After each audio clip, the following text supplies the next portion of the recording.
the first meeting of the Children's Services Overview and Scrutiny Committee. We're all continuing this year. Thank you very much for my election as chairman yesterday. And Jenny Cheng's here as vice chairman. Lucy Ann's with us, and Callum as well, I believe. And is Anne Hunter's here as well? Just make sure it all goes very smoothly. Lucy Ann, do we have any apologies today? No apologies. Right. I understand Carol Commis isn't able to join us. Sorry, yes, Carol Commis is not joining. She has a technical problem. Right. Her computer isn't working, so that's why. Okay. Let's look at the minutes of the previous meeting. Can you put them up, Lucy Ann? Alison? Yeah. Alison, sorry. Sal and Adam should be available at this meeting instead of Carol. Evening, hi, it's Adam. I'm here. And Sal's here also. That's right. And Gillian's with us. Yes, hi Alison, I'm here. Hiya. And instead of Nick Hammond, we've got somebody else. Is he here? Stephen Goss, yes, I'm here. Yes, hello Stephen, thank you. Right, so... Councillor Swaddle, we've also got Patrick Finnegan from the virtual school. Excellent, thank you very much for coming tonight, Patrick. You're welcome. Let's look at the meeting. Our previous meeting was a long time ago, on the 21st of January. I hope everybody's got fantastic memories. Lucy Ann, can we put the minutes up page by page? Yes, I'm sharing my screen. Are you able to see it? Can you enlarge it? Yes, we can. Well, you should be able to enlarge it on your device. I can see it. Yeah, can you see it now? Oh, you want it a little bit bigger? Is that enough? I mean, we're simply going to ask if you've already noted the amendment you want to suggest. You have all been sent copies of this. Right. So do you want me to flick through the pages, Alison? As we go, yeah. Any comments on page 7, members? No. Any comments on page 8? Yes, please. It's Andrew here. Could I ask what impact the pandemic's had on new requests for EHCPs and on processing of requests? And is this likely to have any implications for the backlog? This is in reference to the first bullet point at the top of page 8. Andrew, we're just looking to approve the minutes at this point. So okay. if there's something incorrectly recorded or been missed out, that's what we're doing right now. Sorry, okay. I understand. Yeah. Yep, fine. So anything on page 8, members need? No. Page 9.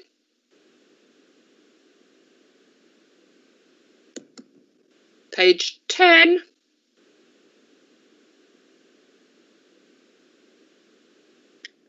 Page 11.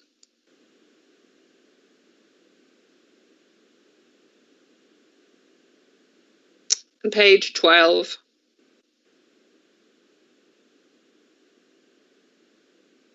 And page 13.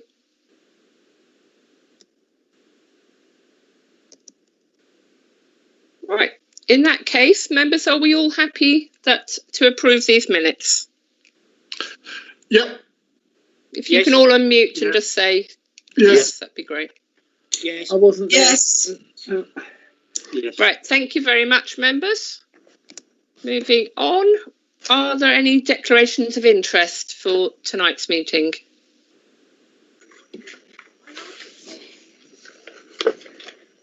Right, I'll take that as none. Item number 8, public question time, and we do not have any public questions this evening. Item 9 is member question time. And at this point, if members are happy, Councillor Ulla-Corinne Clark, the Executive Member of Children's Services, is with us this evening to give us an executive update, because as we all acknowledge, it's almost 6 months since the last meeting.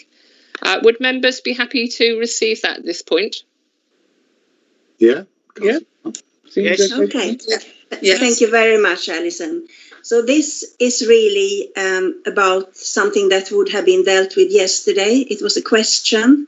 So it is important. So I thought I give you the answer to the question how the COVID-19 virus has impacted on children's services and how we have countered it. So all learning, achievement and partnership activity has been maintained throughout the coronavirus outbreak with staff working from home. We have used online and mobile platforms to continue to engage children and families in supporting activity with them. We have worked closely with all schools and early years settings to support them keeping the schools open for vulnerable children and key worker children, and also to support those children who are learning at home. Looked after children have been offered an online tutor to support them with schoolwork. In children's social care, we have followed government guidance, lockdown restrictions and public health advice to continue delivering our statutory duties, keeping both children and staff safe. Most social workers are now working from home, and this has been possible due to a rollout of IT equipment. The front door, which is triage and assessment, are continuing to take referrals, although they are lower due to the reduction of children being in contact with partner agencies. All child protection visits in the borough are ongoing and are face-to-face, using all safety precautions, which include PPE. Strategy meetings, child protection conferences, and looked after children reviews are taking place remotely via conference calls. All looked after children cases have been reviewed, and we are adhering to visiting in line with the statutory requirement relating to each case. We are using video calling to communicate with children and families regularly. The Bridges Resource Centre is continuing to offer a residential respite service for children with disabilities, although it has been slightly reduced. All court applications for public law, that is where we need to protect the child, and youth justice are being completed via video link. Performance on completing educational health and care plans within 20 weeks has improved significantly from 12% in January to 95%. And that is the answer to the question we couldn't be asked last night. So I hope this is something you found useful. And if you have any questions, Adam or Sal will be happy to answer them. Okay, members, we're going to do all questions in alphabetical order. So I'll go around and ask if you've got a question, and then you can put your question to whichever officer or Corinne you would like to answer. Prue. Thank you, Alison. I do have a question. I'd like to preface it by saying we're very grateful to Carol for keeping us informed about what's been going on for the last 3 months. And we appreciate the hard work being done by the staff. The only bit that I didn't pick up in what Corinne has just said is about young carers. I'm wondering if you could say anything about what we're doing to support young carers. Thank you. Hi, it's Adam here. So all young carers have been contacted as part of a welfare call to establish whether they had any additional needs, and then some were identified where there were needs, and then support was offered to support them. Thank you, that's lovely. Okay, Jenny Chang, do you have a question? No? Andy? I think she's on mute, Councillor Swaddle. Sorry, Councillor Swaddle. I don't have a question for Corinne, but I do on the dashboard. Okay, thank you. Andy Croy. I don't have any questions at this time. That we've been having leaders briefings every week, and we've covered schools quite extensively. So I think Ulla Karine has just covered off what we've been discussing in the leaders briefings. Oh, so you probably know far more than the rest of us. Okay, Pauline. Pauline's not with us yet, is she? No. Okay, Ken. There's nothing for me, Chair. Thank you. Okay, Andrew. Yes, please. Picking up on the very last point that Ulla Karine mentioned, it's about EHCPs, and it's very pleasing, to see the significant increase, in the number of EHCPs that are being processed, within time. But I'm just wondering what's happened to the number of new requests for EHCPs during the pandemic. Has it fallen? Is this, and if so, is this likely to have any implications in the future? Could there be a backlog, in other words, and a sudden pent-up demand? This is Sal here. In terms of the response to that question, is that we're seeing a steady but slow increase in terms of requests for assessment that have continued throughout the period.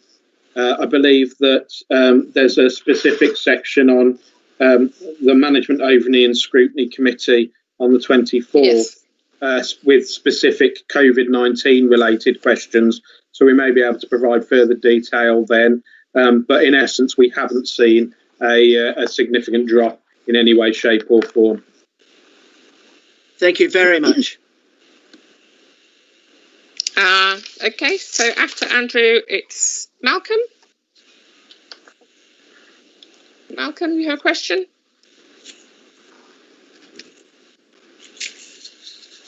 No. Oh, Pauline's with us now. Pauline, did you hear Ulla Karine's statement? Sorry, it's Malcolm. Yes, most of it, thank you. I wasn't very late in joining, and I've got no questions. Okay, thank you, Pauline. And this is Malcolm. I don't have any questions at the moment. Thank you. Okay, so that's just me.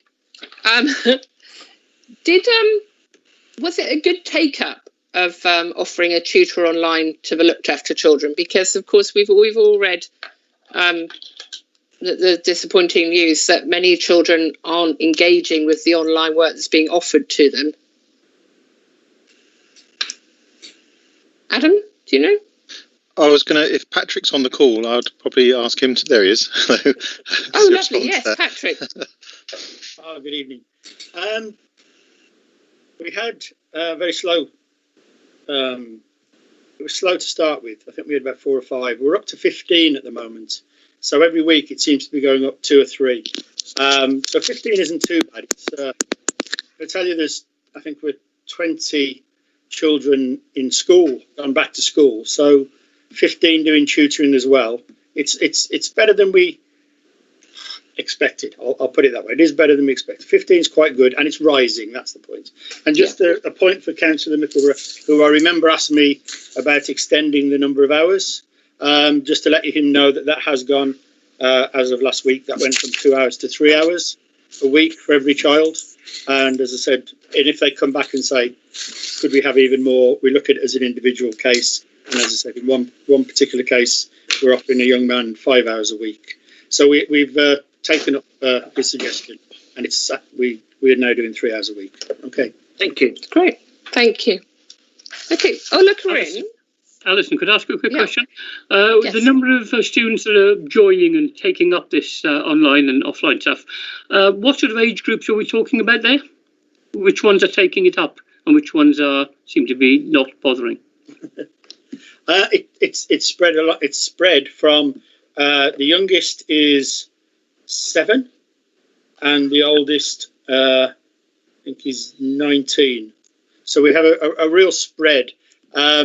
Primary children took it up, let's say, quicker than secondary. I think it took the secondary children a bit of a while to get really bored and then actually want to be tutored, whereas it was easier to persuade some of the younger children, the primary age children. But it is a real spread across the board. Okay, thank you for that. Okay. Right, Thank you, Patrick. Ola Corinne, would you be happy to perhaps give us an exec update on a regular basis to this meeting? Absolutely, yes. Yes. Great, thank you very much. Okay. Okay, so on the agenda, we're now moving to have a look at children's service performance indicators. And I think what we will do is go through one at a time for members to ask questions. So the first dashboard item 1, education, health and care plans, which obviously we just touched upon. We will all have read this. Sal, do you want to say something? No, I'm not talking to Sal, am I? I'm talking to our intelligence and impact manager. Do you want to speak first, and then we will ask you some questions? Certainly, yes. Would you like me to share the report, or do you have it to hand? I think that would be most helpful if you can share it on screen. We should all have it with us, but you'd need to have 2 screens open to be able to do that. Okay, members, is that readable for you?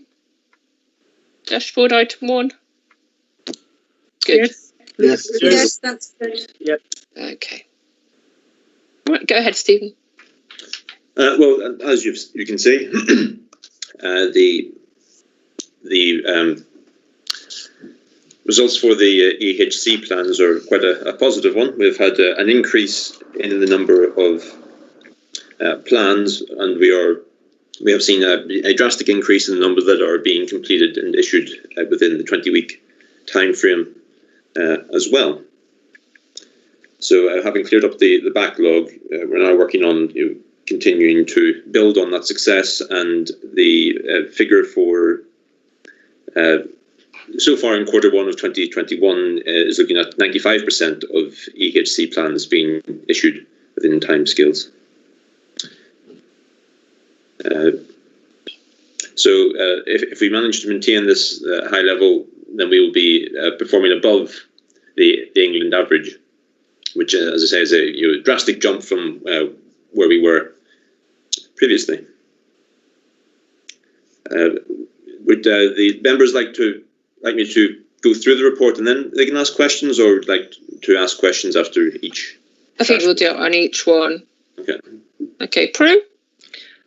Thank you. No, just congratulations on the improvement, and let's hope you can keep it up. Jenny? No, not on this, thank you. Andy? No, not on this, thank you. Pauline? No, nothing. Ken? No, not for me. It's a pleasing read, though. It wasn't anything that jumped out at me. Andrew? No, I'm fine, thank you. Malcolm?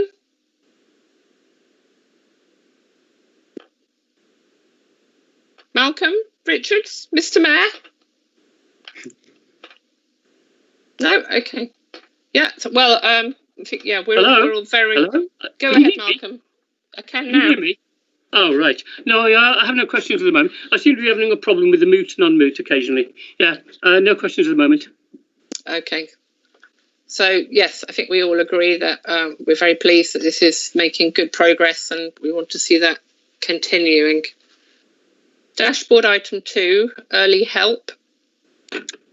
Yes, well, as you can see from the numbers over the course of the year, there's been quite a bit of fluctuation in the number of referrals that have been received by early help, and there has been some increase in the length of time it takes to complete an assessment, but this largely reflects the...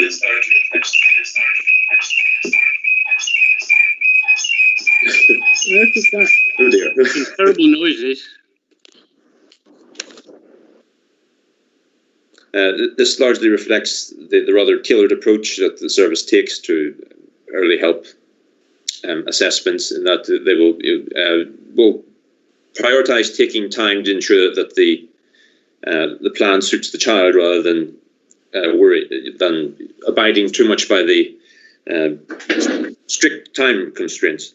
And I can say that as a result of lockdown, early help is seeing an increase in referrals as well now. So that will obviously have an impact in our figures going forward over this quarter. I think we've lost the chair. No, I'm here. Can't you see me? I had to change my. Can you hear me? Yes. Apologies. Yeah. Sorry. Can you see me? Yes. Yep. Okay, I had to change technologies. Yeah. Right. I think I'll start off by saying, do many members have questions on this item? Just one is Prue. I have a short one. Okay. Yes, please, Prue. This is about under the paragraph that says what action is the service taking. It says this performance focuses on what happens within the service and doesn't look at the partners. And it's under review how you do that. Can you give me a sort of an idea about which direction you're heading in and how long it'll take to change it if you're going to change it? What you're going to do about it? Hi, it's Adam here. So that's referring to that's only looking at the activity that the children's social care early help activity is, rather than the other early help activity that's taking place in the community. And currently there's a strategy for early help that's almost finalised, which part of that will be looking around how you collate that activity and have a data set around what activity is taking place in the community by other partners and agencies. And do you have a time scale for when that will be ready? It's well, as due to COVID, there were timescales earlier, but they've all been pushed back. And I think the activity, there's a task and finish group that will be starting to look at that, and the date of that is being reset, but it's likely to be late summer, I think July, August. That's being set for in terms of starting that activity now. Okay, thank you. Yeah, Andrew here. Can I ask two questions, please? The first relates to the increase in caseloads, and there was reference to an increase in the number of referrals. Are there any concerns relating to the complexity and the severity of the reasons for these referrals? Are these becoming more complex and severe? And if so, what are some of the implications of this going forward? And secondly, on page 19, what are your initial thoughts on some of the advantages that have been gained by working from home during lockdown, and how might this affect future practice? Okay, so the first part, if a case is particularly complicated or the level of concerns of that high, then the case probably wouldn't have stepped down from the children's social care. It would probably still be in social care. And it's around that activity and the threshold, maintaining around what cases is that early help work with, the level of cases that they work with and support in the community. And in relation to part two, the COVID part of working home, is there a COVID specific part going to the management scrutiny on the 24th, where that will be covered? I believe so, yes. Because I can give you sort of a brief that a lot of the activity post COVID ceased in the community that early help were delivering, and they moved online. A lot of remote working, virtual working with families, concluding groups and activities, and that reduction has created some more capacity in the work they can do in terms of assessments and dealing with those higher number of cases coming through as those groups have ceased. Okay. Who was it that answered the question about what was coming into ONS management? That was me, Adam. Sorry, that. Oh, good. Okay, that makes sense. Thank you, Adam. Any other members have a question on early help? Nope. Right. If everybody is happy, we'll move on to look at the children's social care front door. And Stephen to clarify what's been happening. Well, you'll notice that despite a slight dip there in the second quarter of the year, there has been a trend upwards in terms of contacts to the service, and March in particular was on course to be a much busier, have a much larger volume of contacts than the same period last year. It is lockdown has skewed the figures somewhat in that respect. And so we are seeing more cases coming through the front door in children's social care, but which perhaps has explained why there's been a slight dip in the percentage of assessments that have been completed within the time frame over the course of quarter four.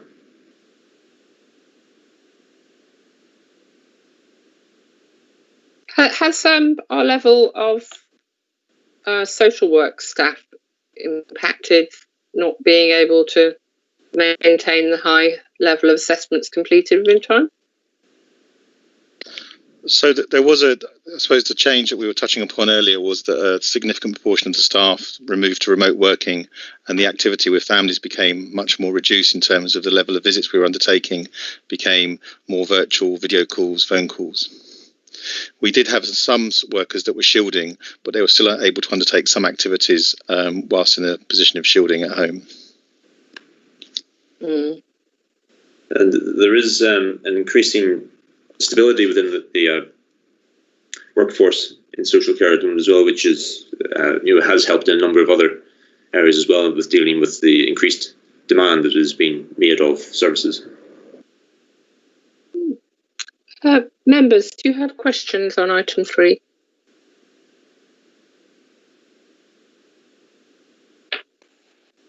Can you hear me? Do any members have a question about the social care front door? I can hear you, but I haven't got any question. No questions for me. No questions. Okay, that's fine. You can all, you're all saying no. You can all talk at once. No. Number item 4, child protection. Yes, another positive one, I'm pleased to say. As you can see there, we've had increased demand. Again, we were, as you can tell from the figures, that we were on course to be busier this spring than we had been previously, but lockdown has skewed that somewhat. But nonetheless, in spite of the increasing numbers, the percentage of visits taking place within timescale is improving over the period. So the intention, of course, is that despite the difficulties we're facing at the moment, to continue with that trend of improvement.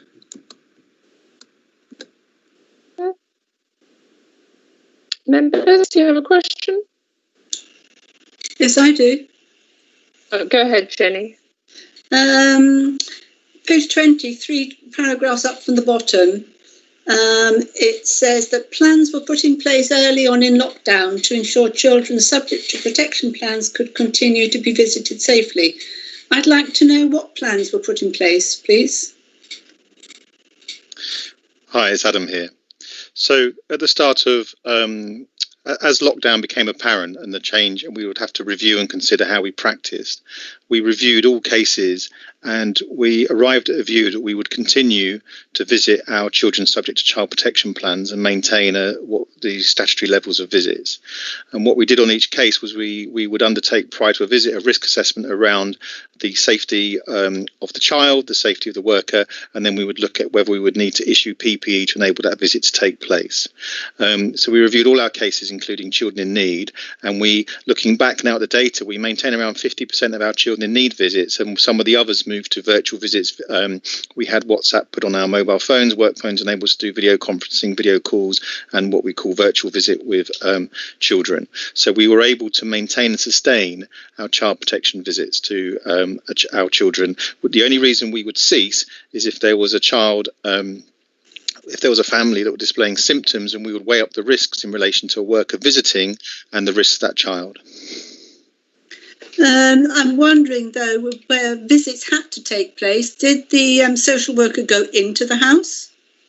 So there was a set of questions that the worker would ask before they would visit, and it would include whether there was anyone shielding in the house, anyone vulnerable in the house. We'd consider whether they had what we describe as a clambering child, one who couldn't maintain and sustain social distancing, and whether there's anyone displaying symptoms.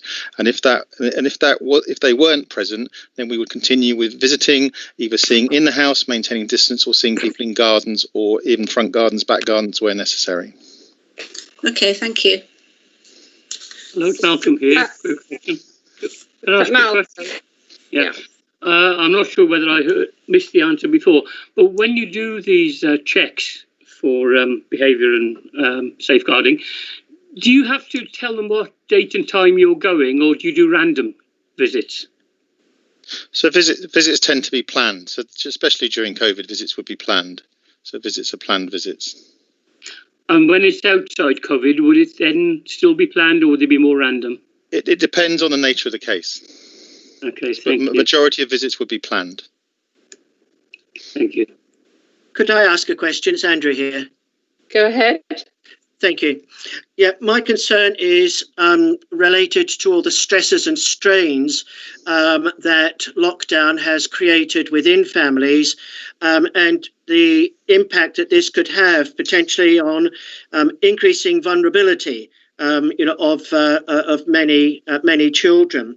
Now, I know that our schools are having to deal with many new matters at the moment, and that this is going to continue for the foreseeable future. These are very busy and difficult times for schools, but I'm just wondering whether there are any thoughts within children's services on how to encourage, remind, support schools to report all safeguarding concerns as more pupils return, paying particular attention to children who may not have been on the radar before. It's Sal here. I have been in communication with all schools on a daily basis throughout this period, and in a number of those communications, we have ensured that we're reminding schools around safeguarding responsibilities, as well as sharing with them a range of resources that they can also use. But also encouraging them to be mindful of the impact for children that are not attending the schools, as well as those that are. We've brought in additional colleagues. We've even had a colleague seconded to us from Ofsted to work with us around undertaking a whole range of risk assessment activity on vulnerable learners in association with the schools.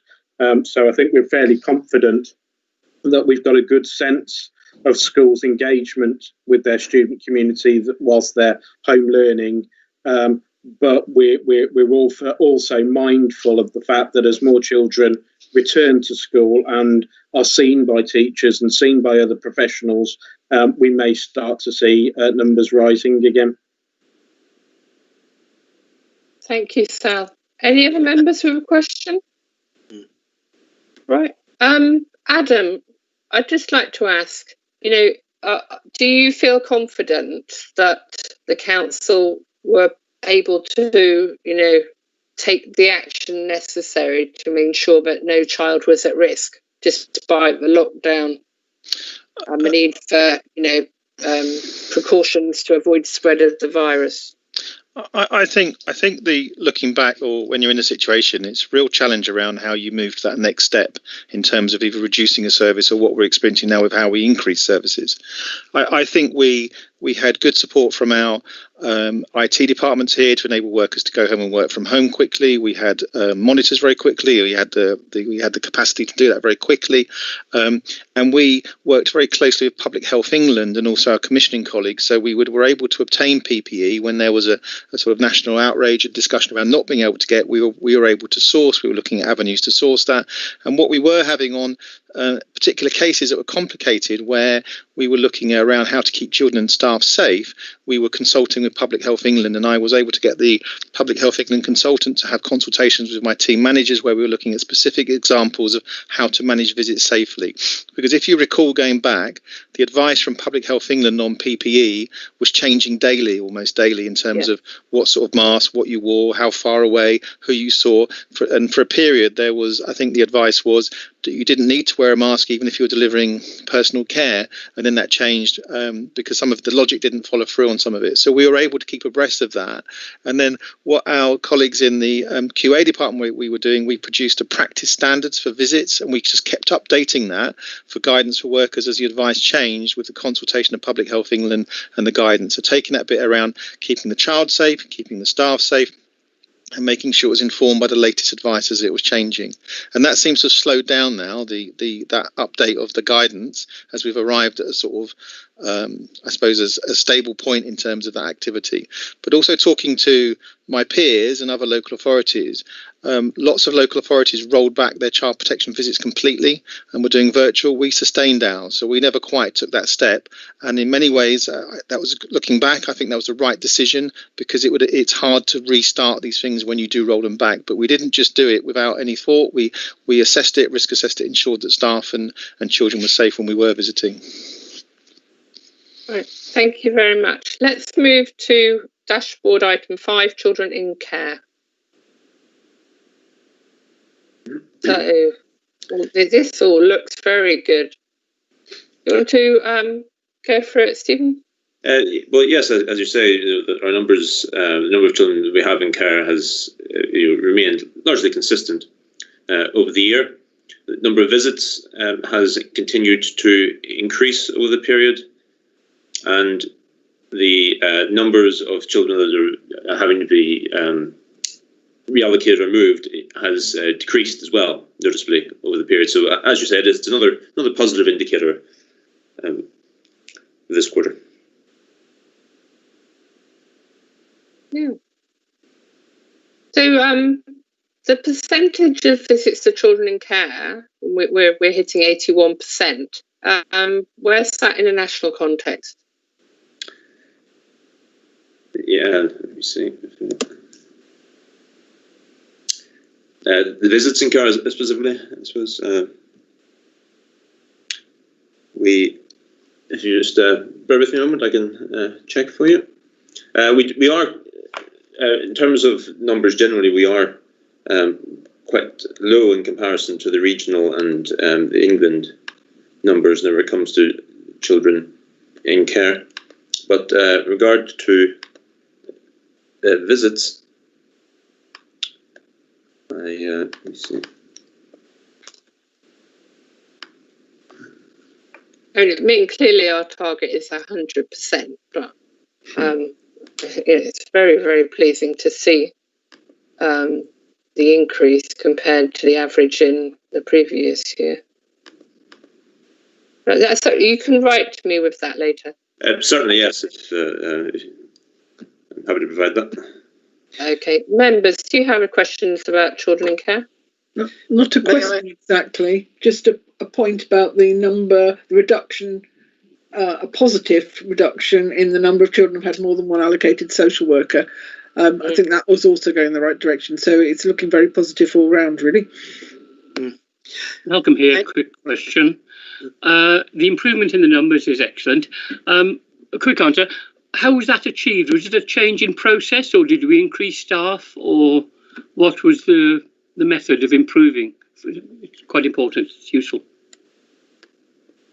So sometimes visits not showing is either the visit didn't take place, which is often low, or the visit isn't recorded, which is often the main cause of low data or low figures.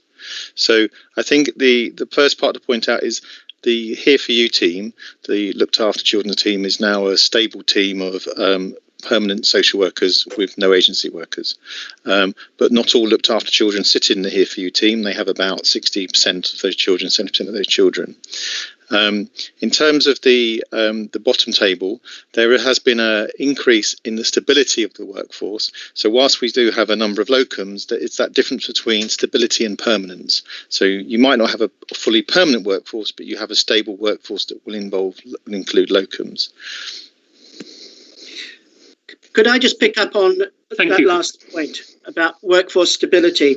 There are many references to the importance of workforce stability and evidence in this report of improved metrics relating to this. What's being done to ensure that this stability continues and improves further?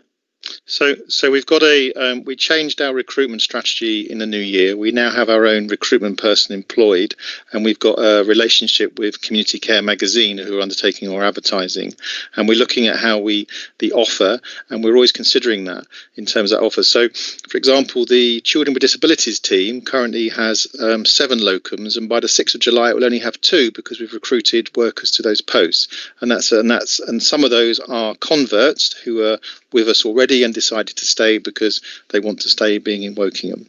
And we've also got potentially 4 ASYEs, and that's the new social workers who are newly qualified joining us in the next few months, who will be joining us as well. So again, those numbers will reduce. So that's around that, creating that longer term stability.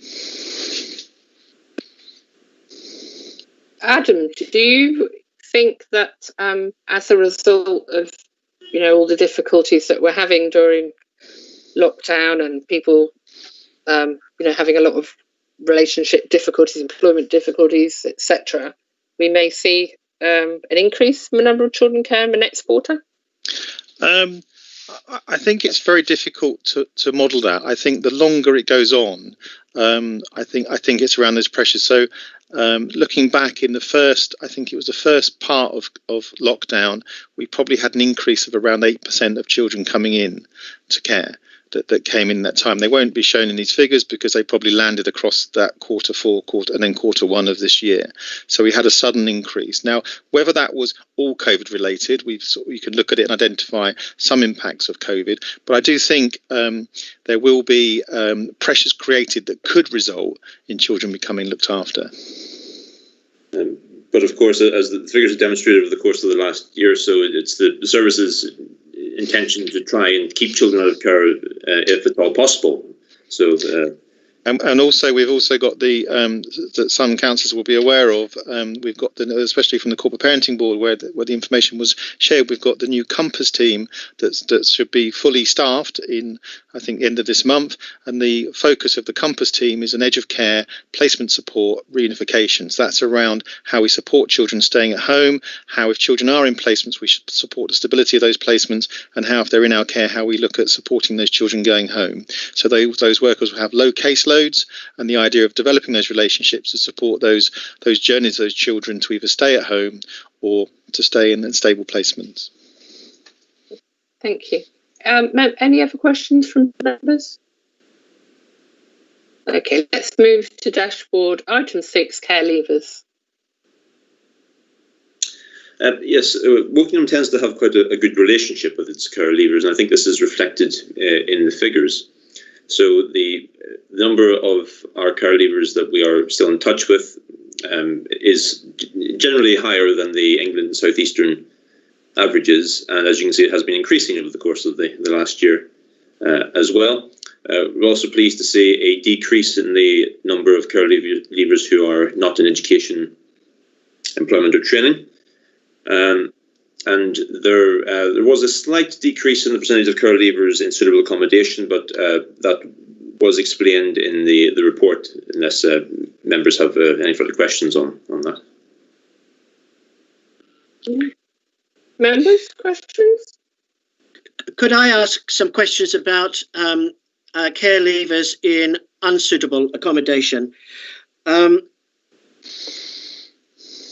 In unsuitable accommodation.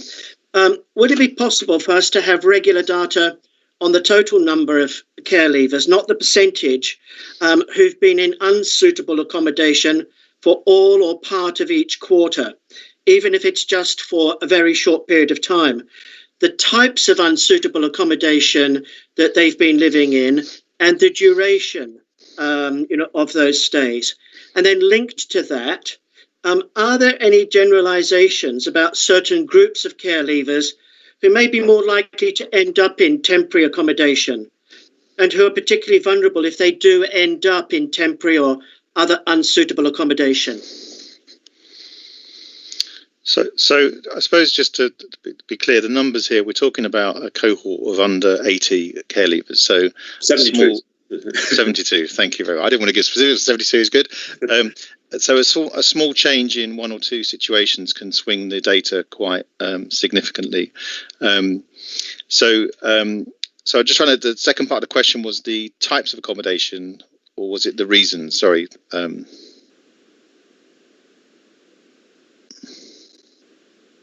I think you're on mute. You're muted, Andrew.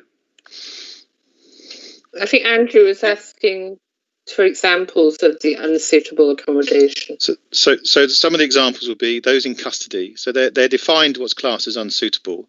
Custody and bed and breakfast tend to be, and those without a fixed address, street homeless, would be unsuitable. So what tends to fall in that cohort there of unsuitable is those who've refused accommodation that's been offered, refused to progress. Very rarely, so we've moved to a point where we only use bed and B&B in a very small number of occasions. We've reduced that right down, and then we have in custody as well. So it could be that you may have a young person who's not known to us, who becomes remanded to care, becomes remanded in custody. They become looked after by default because they become remanded, and then they become a care leaver when they become 18. So they may have never been in our care, but they become a care leaver. So it's all these sort of understanding these nuances that can lead to those sort of changes. And we currently only have one in B&B, and there's work ongoing with that young person at the moment around sourcing and seeking appropriate accommodation. But our working relationship with housing is very positive in terms of us sorting those journeys out for care leavers and young people to move on through into their own accommodation. May I ask a question? Andrew, did that answer all your questions? Well, the second part of my question was more about, are there any particular characteristics of care leavers who might make them more vulnerable to ending up in unsuitable accommodation? It could. Sorry, was that? Can I hear myself then, or was that someone else talking? Did Adam want to answer? Sorry, I could hear someone else talking. I didn't know it was me getting feedback. I think it would be difficult to put specifics on that because it's so varied. It could be mental health. It could be a whole range of issues or situations, behaviour. It could be a whole range of challenges.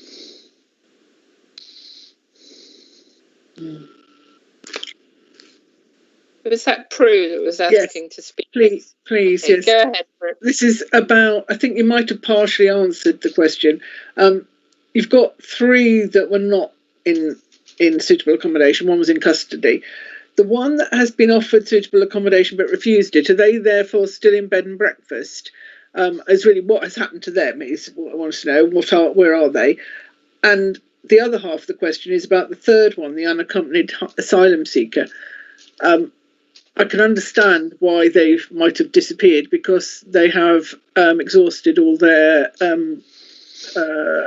appeals and so on, and they're therefore liable to be deported, I understand. And I wonder at what stage the council decides, when does this council stop being liable for that child or young person? And what do you do about somebody who is in that situation? How do you help them? So the duties of the Care Leaving Act, or that aspect of care, duties around care leavers, in some ways overrides other aspects that in terms of not receiving a service. So we will always stay in touch and try to develop that relationship and support young people to arrive at that stage. For us to look at ending our role because of their legal status, we go through a process of doing a human rights assessment, and that may end up with an outcome where we might support them to return to their country if the Home Office has not given them status and their appeals rights exhausted. Can I ask a question? Andy, go ahead. So just following on from that, so are we saying that it's possible for some of these care leavers to end up in a situation where they're judged as not having recourse to public funds? I think that's what Prue was aiming at. Yeah, So- I'm going in that direction, yes. So a number of US who don't receive status, and sometimes very rarely those who do receive status might have a condition applied, maybe NRPF, no recourse to public funds. So we will carry on supporting those under our duties as them as a care leaver in terms of supporting those up to the age of 21 financially, if need be. However, if their route to remaining in the country exhausted and they're what's considered appeal rights exhausted, then we have to go for a process of undertaking the human rights assessment in terms of establishing whether we have ongoing requirements, duties, roles to carry on supporting them. And part of that will be looking to other options in terms of, as I said earlier, about whether supporting them with returning. So often their pathway plans or their pathway plans for unaccompanied will have what we call triple track planning, where you plan for all eventualities or most of the eventualities if their situation isn't known, if their status isn't resolved.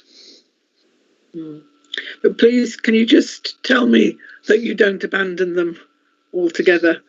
We don't abandon people on the street. We don't move people out of our service without a plan. But it can be a challenge for any local authority where a young person is appeals right exhausted, and then there's around going down that route of doing human rights assessment, and it is a challenge for workers to do that because they are difficult processes. I can imagine. Are there charities to whom you can refer people to help them as well? Yes, there's a range of charities that support young people, predominantly tend to be in London, a lot around the Croydon area near Luna House, but there's a lot of charities that support unaccompanied asylum-seeking children. Of course, when they're care leavers, they're no longer children, they're unaccompanied, they're asylum-seeking adults. Thank you. Adam, if I can come in again, you mentioned, I think, supporting care leavers up to 21. Now, I may be getting my wires crossed, but I'm sure I've heard in other contexts we support care leavers up to 24. Yeah, financially up to 21. Financially up to 21. So that's in terms of if we're paying their rent or if we're giving them an allowance. Right. So we'll carry on supporting them if they're in education, but it was around. So the legislation was around if we're paying, if we're paying for support costs or care costs. So it's around when adult services would come in for some of those young people as well. Okay. Any other questions on children in care? Care leavers? No. Right, let's move to dashboard item 7, children missing from home or from care. I know in the past we did want to be able to understand the separation of those figures between, and I think that's within the notes. It does tell us that. Is that right, Stephen? Yes, certainly. And again, on the whole, taking a broad view on this, it is quite a positive image because the number of children missing from home or care is decreasing, and the percentage of return home interviews has increased over the year. But again, I think it is worth pointing out whenever it comes to these interviews that the RHI process is quite rigid. So there are steps taken to interview children in a less formal way in order to ascertain why they've been missing and try and prevent it on top of the RHIs as well. So we are, as you can see, increasing the number of RHIs taking place, but we're also gathering information about why children go missing in other ways on top of that. Any questions from members? Do we have some ideas on what the reasons are for why they go missing? Hi, it's Adam here. I couldn't give you that answer now, but that will be covered in the return interview. And it may be that the child was late returning. It could be a range time. It could be a whole range of areas. And some of this could be very short-term missing. Some of them are overnight. So it could be a real range of reasons and durations. I noticed there is more information in this item than we had when we started looking at these performances, and I think it is much more understandable now. I suppose I wasn't thinking about how long they're away for. I'm thinking about, is it sort of teenage strop things, or is it very deep-rooted anxieties or unhappinesses that need more help. I suppose that's what I was thinking. Well, as Adam says, it is a mixture of things, and anecdotally from cases that I've looked at, it can be anything from just teenagers storming away in frustration at something to attempts to return to family or to go stay with friends instead of with carers, etc. So it is quite a mixed bag. Where the emphasis, I think, is placed by the service is trying to examine those areas where there's the risk of criminal or sexual exploitation. So the emphasis is trying to examine whether there might be incidences of that and focus on it, as opposed to the sort of perhaps the issues that you might expect children or teenagers to temporarily leave home. Thank you. Could I just echo Prue's thanks for the considerable increase in the amount of data that's included now with this dashboard. It's really helpful, thank you. But can I also pick up on the issue of child exploitation? When children go missing from home or care, obviously the fear of those children being exploited is very real and significant. And I'm just wondering whether it might, for a future meeting, be possible to have a written report on issues around child exploitation, including grooming, any emerging trends and risks, particularly as they might apply to children in our care here in this borough. Andrew, could we perhaps discuss that in the forward plan as perhaps something we may put as an agenda item in a future meeting? Yeah, really good idea. Thank you. Yeah. Okay. But certainly I can say that that is the sort of thing, of course, that we do focus on, and we can report on it if members are desirable. Thank you. Thank you. Any more questions from members? I'm just wondering what on earth the figure for children missing from education will be like at the end of the next quarter. Quite difficult for you to even produce a definition in the current situation. If I may, Councillor Swaddle, that might become a slightly different arrangement for next quarter, given some of the legislative relaxations on statutory attendance at school. Yeah, I think we could certainly. You're not going to be able to do that one. All right. So the last dashboard we're looking at is about our children's services workforce. Some of which we have already discussed earlier in the meeting. Snapshot showing it's slightly worse, but perhaps you could talk us through that, Stephen. Well, as you can see, the turnover has stabilised over the course of the year, which is a positive. And while there has been what would appear to be, judging go by the arrow and the colour, an increase in the percentage of agency staff, if you look at it, it's remained reasonably stable as well. It is hovering in the 30s of percentage of staff, and it is good to see that there have been quite a few staff taken on board on a permanent basis over the course of the last quarter. So we are getting there. I expect that the current circumstances might prove problematic whenever it comes to not necessarily recruitment, but problematic with staff in the next set of figures for next quarter. But we are making positive moves towards increasing the number of permanent staff we have and reducing the reliance upon agency staff. And on that as well, of course, our percentage rate is much lower than our statistical neighbours and the England South East average as well. So our turnover, the average turnover for England and the South East is 15%, and our statistical neighbours are on about 21%, and ours is at 7.4%. So, as I say, we are making very strident inroads into addressing this problem. So what actually is the size of our qualified social work team, full-time equivalent? Just for us to be able to understand what a difference of a few percent is. Shall I answer that, Stephen, or do you know? Please, yes.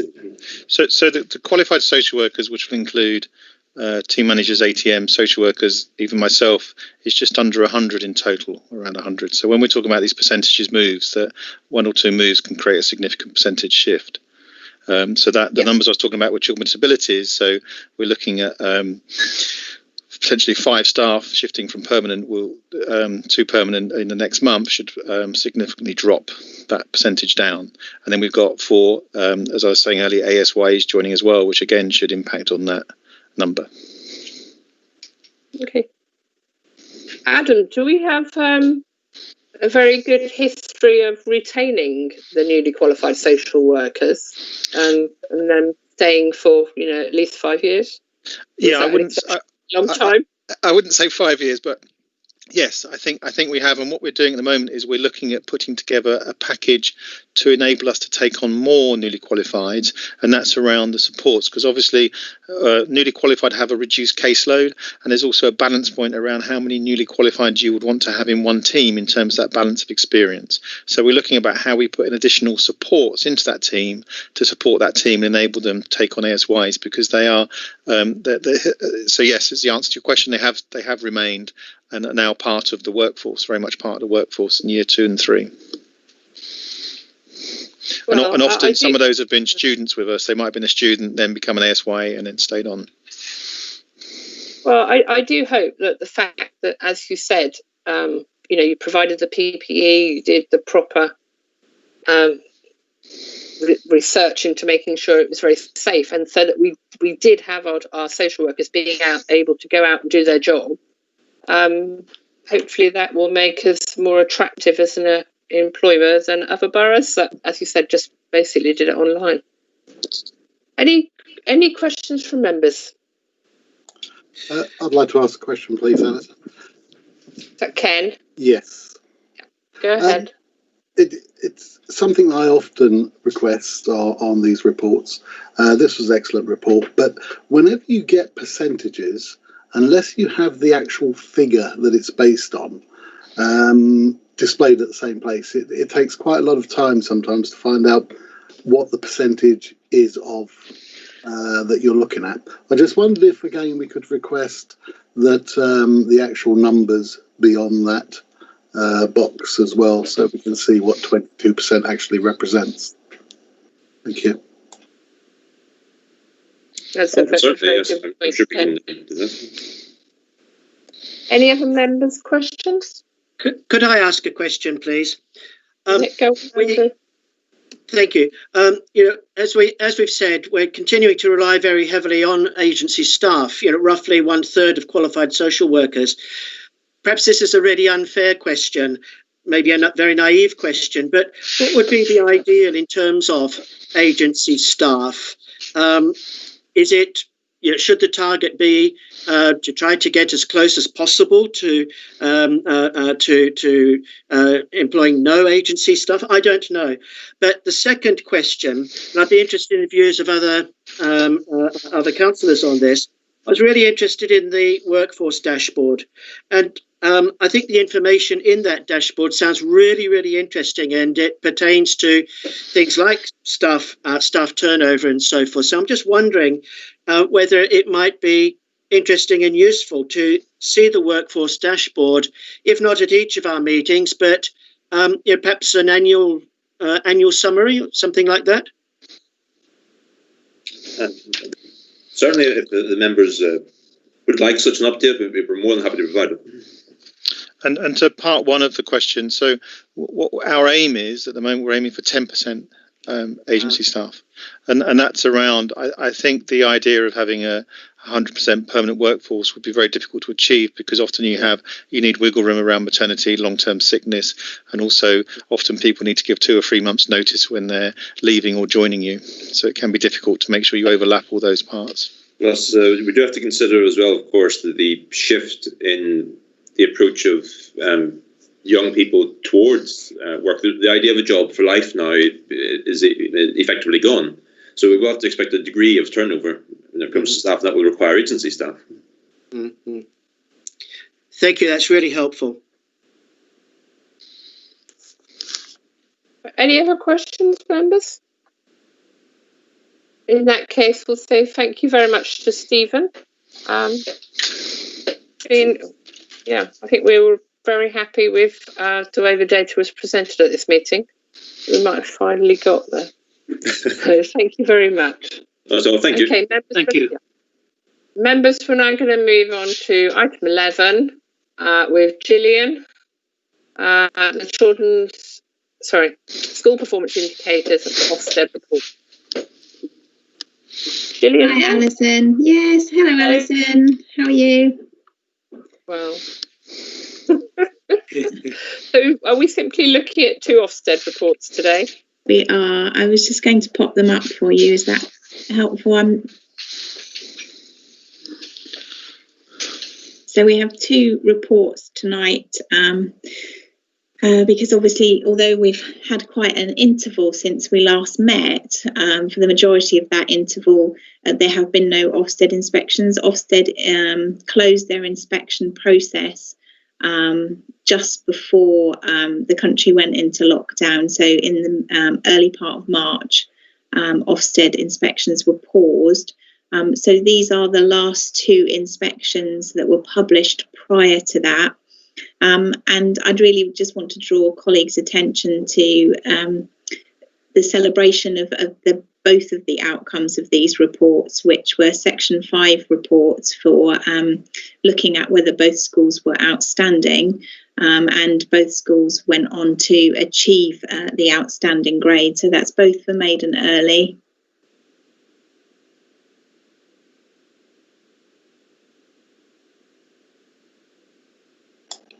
I can't hear you. It's gone quiet.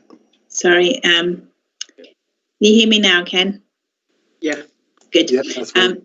So that's the summary of the report from Maiden Early. And then we have St Dominic's Savio, which I think must have been almost one of the last schools inspected and published just before we went into lockdown, because they were inspected in March, which was also graded as outstanding. That was a considerable improvement, wasn't it? Yes, so this was a school that has been on a significant trajectory, led by the one head teacher through that process. So really strong trajectory from requiring improvement about 7 years ago through 2 good inspections to this outstanding inspection. Well, I think we can certainly all agree that, this is fantastic. We're very, very, very pleased that, the teachers, the head teacher, the governors, have all worked together to offer our children this fantastic education. And one of the things that we have done... Maiden Early is an academy, isn't it? It is, St Dominic's is not. St Dominic's is not, no. One of the things that we have done also, and we managed to get in just before lockdown, was to get the head teacher from St Dominic's to talk to a group of primary head teachers and be able to share his learning from his development journey across the school, so to be able to disseminate that good practice across the patch. So that was a really good piece of work that we were able to do before we moved into lockdown. That's fantastic. So could I just make a comment? Yeah. Sorry. Andrew? Yes. Yeah, sorry. Gillian used the term celebration, and I think that's a very apt term. I don't know whether it's appropriate for this committee to do this, but I'm just wondering if there's some way that we could formally communicate, that we not just acknowledge their outstanding Ofsted reports, but how pleasing this is, and also. I'm really pleased to hear what Gillian's just said about the sharing of best practice, with the head teacher from St Dominic's Savio, speaking with other primary heads. Really good. Yeah, I completely Andrew. I will write to the two schools on behalf of the committee, to offer our praise and our thanks and congratulations. Yeah. Okay, Gillian, you wanted to speak to us about what's the changes that have been brought on by the pandemic. Sorry, just... sorry, Andy. Sorry, yeah. there was just one thing. Thank you, if I can, just related to the reports. I was very pleased to see in both of the reports it mentions the lack of bullying. I was just wondering on a general level, if there were an Ofsted inspection and there was evidence of, say, racist bullying or race-related bullying, would that be reflected in the Ofsted report? I'm just trying to get a sense of that. I appreciate it's not about these schools, but as a general point. Absolutely, it would be. It's one of the things that is looked at through the inspection process, so it would be referenced. And how would the inspector inspect that? So the inspectors use a range of methodologies in terms of sourcing the information that feeds into the final report. So the methodology for this particular area would include discussions with children. It would include the parental survey and following up lines of inquiries from any parental comments that were made. And it would also be looking at the curriculum that surrounds personal social development for children in terms of how they are equipped to manage relationships and how effectively they feel they are enabled to manage relationships and how the school equips them to do that. And are schools required to log racist incidents? Yes. Yeah. So presumably the inspection would include logging the racist incidents within the schools? It would, yes. Yeah. Okay. And is that true of secondary schools as well as primary schools? Yes, all schools, yeah. And when you say all schools, is that also true of academies and non-maintained schools? But are schools in the private sector, what I would call the private sector? So for all schools in the government-funded sector, so that's academies and community schools, so anybody in receipt of state funding, that would definitely be the case. Thank you very much. Okay. Gillian, I think I remember from my time on the Board of Governors at Bulmer School that it was a standing item on the agenda for governors if there's been any racist incidents reported in the school. Is that still the case? It is, Alison, and we suggest that good practice is that heads report at least annually on that to governors. And the school where I'm a governor, we do that. Can I just make a comment? Yes, please do, Pauline. Thank you. It used to be the practice that the executive member for Children's Services sent a congratulations letter to schools that had this sort of Ofsted report. I've no problem with us doing it as well as a committee. It's good to have it done twice, but I just didn't know if members of the committee knew that used to happen. I don't know if it still does. The other thing I was going to say on the St Dominic Savio one, I was so pleased with one of the statements in the "What is it like to attend this school?"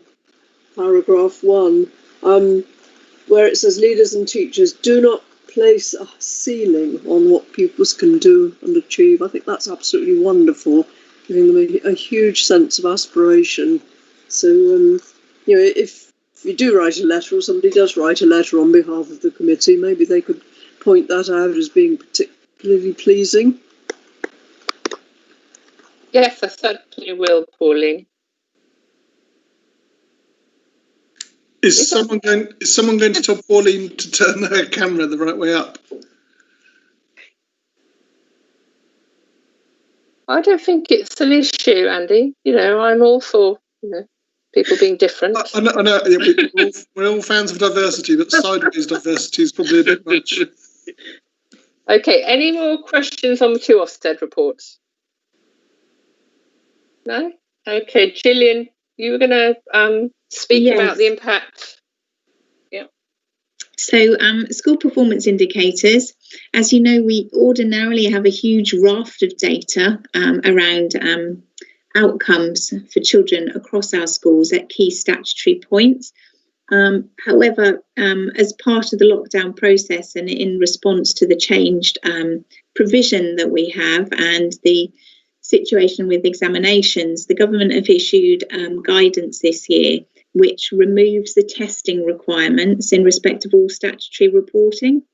So in the primary phase, this means in particular there will be no phonics screening tests, no Year 2 SATs have been undertaken and no Year 6 SATs have been undertaken. So there will be no performance data to report this year. And at Key Stage 4 and Key Stage 5, the guidance has been issued to schools that they are submitting their assessments to the exam boards, and the exam boards will be working out the final gradings for students to award qualifications. But because of the way in which this is working, there will be no performance tables. So there will be no reportable percentages for the borough in terms of outcomes at GCSE level or at A level. There will be no national data set. So I think in terms of the work of this committee, it's something that I need to draw to your attention, that whilst we would ordinarily be looking at data into the autumn term and exam results day, we are not going to have that data available to us. Is that data going to be available to you? No. Oh, okay. Are they not going to even produce it internally, whether it's issued or not? So the difficulty is that for the primary phase, those assessments are not being undertaken. So there is no way of gathering that information because those children would be undertaking those assessments during this term. And there is very limited face-to-face teaching for those children and the ability to undertake an assessment. So at Key Stage 1 and Key Stage 2, it's not possible to have that data.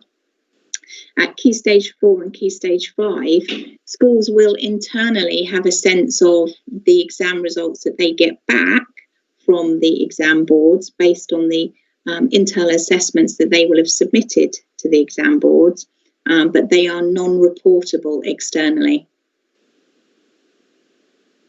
Right, okay. Thank you, Gillian. I don't think, since we haven't met since the January 21st, that this committee was able to look at the performance indicators, coming out of the GCSEs and A-levels in the summer 2019. So that was the report that was submitted to the March meeting. Yeah, so that was in the March paperwork, yeah. You did send that out, didn't you? Yes. Well, I submitted it. So, Luciani, I'm assuming that went to members. Yeah, the papers were emailed to members, and we asked for questions to be submitted by email. Right. So, and did you receive questions, Gillian? No, I don't think I did. Okay, members, shall we revisit this? I think we should. Yeah. I would like to, yes. Yeah. Okay. Well, perhaps we can put that on the agenda of our next meeting. Are you happy to do that, Gillian? Yeah, so we can just come back to the report from March. Yes. At that point, yeah. Could I also ask, could I also ask one further question on this?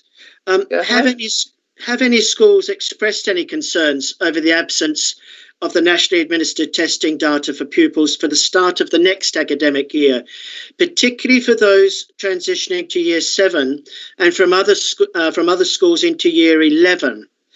And have schools given any indication of any plans or processes that they will have in place to try to cope with this? For example, testing pupils very soon after arrival. So this is a big piece of work that we've been doing with schools in the last couple of months, looking at particular in terms of transition and looking at what information is available. One of the challenges that we have is trying to ensure that the data is comparable so that receiving schools understand the the comparability of the data that they are getting from the different schools that are giving them information. The challenge around this is that some schools will have undertaken mid-term assessments or mid-year assessments shortly before schools changed their way of working in March, and will have different approaches to how they report that internal data at that point.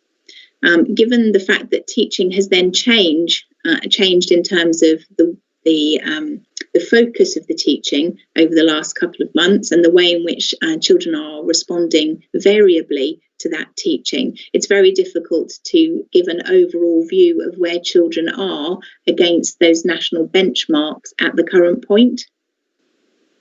So we have got a common transfer form that schools use between primary and secondary, so that year 6 to year 7 transfer. And we've done a piece of work with school leaders and our transition group on refining that for the current year, recognising that particular difficulty around the data, and encouraging schools to have a conversation around where children's gaps will be in terms of the gaps of curriculum coverage that may need picking up for September. And we're very much aware from our secondary colleagues that they are looking at the assessment process for September in order to do a needs analysis against those gaps. So one of the projects that's been really helpful is we've had a conceptual development programme running across the borough, looking at the concepts, key concepts required in each curriculum area, and looking at what that looks like from primary through to end of key stage 3. And schools have been using that as a way of identifying where there might be gaps in children's knowledge and understanding and being able to pass that on to secondary provision.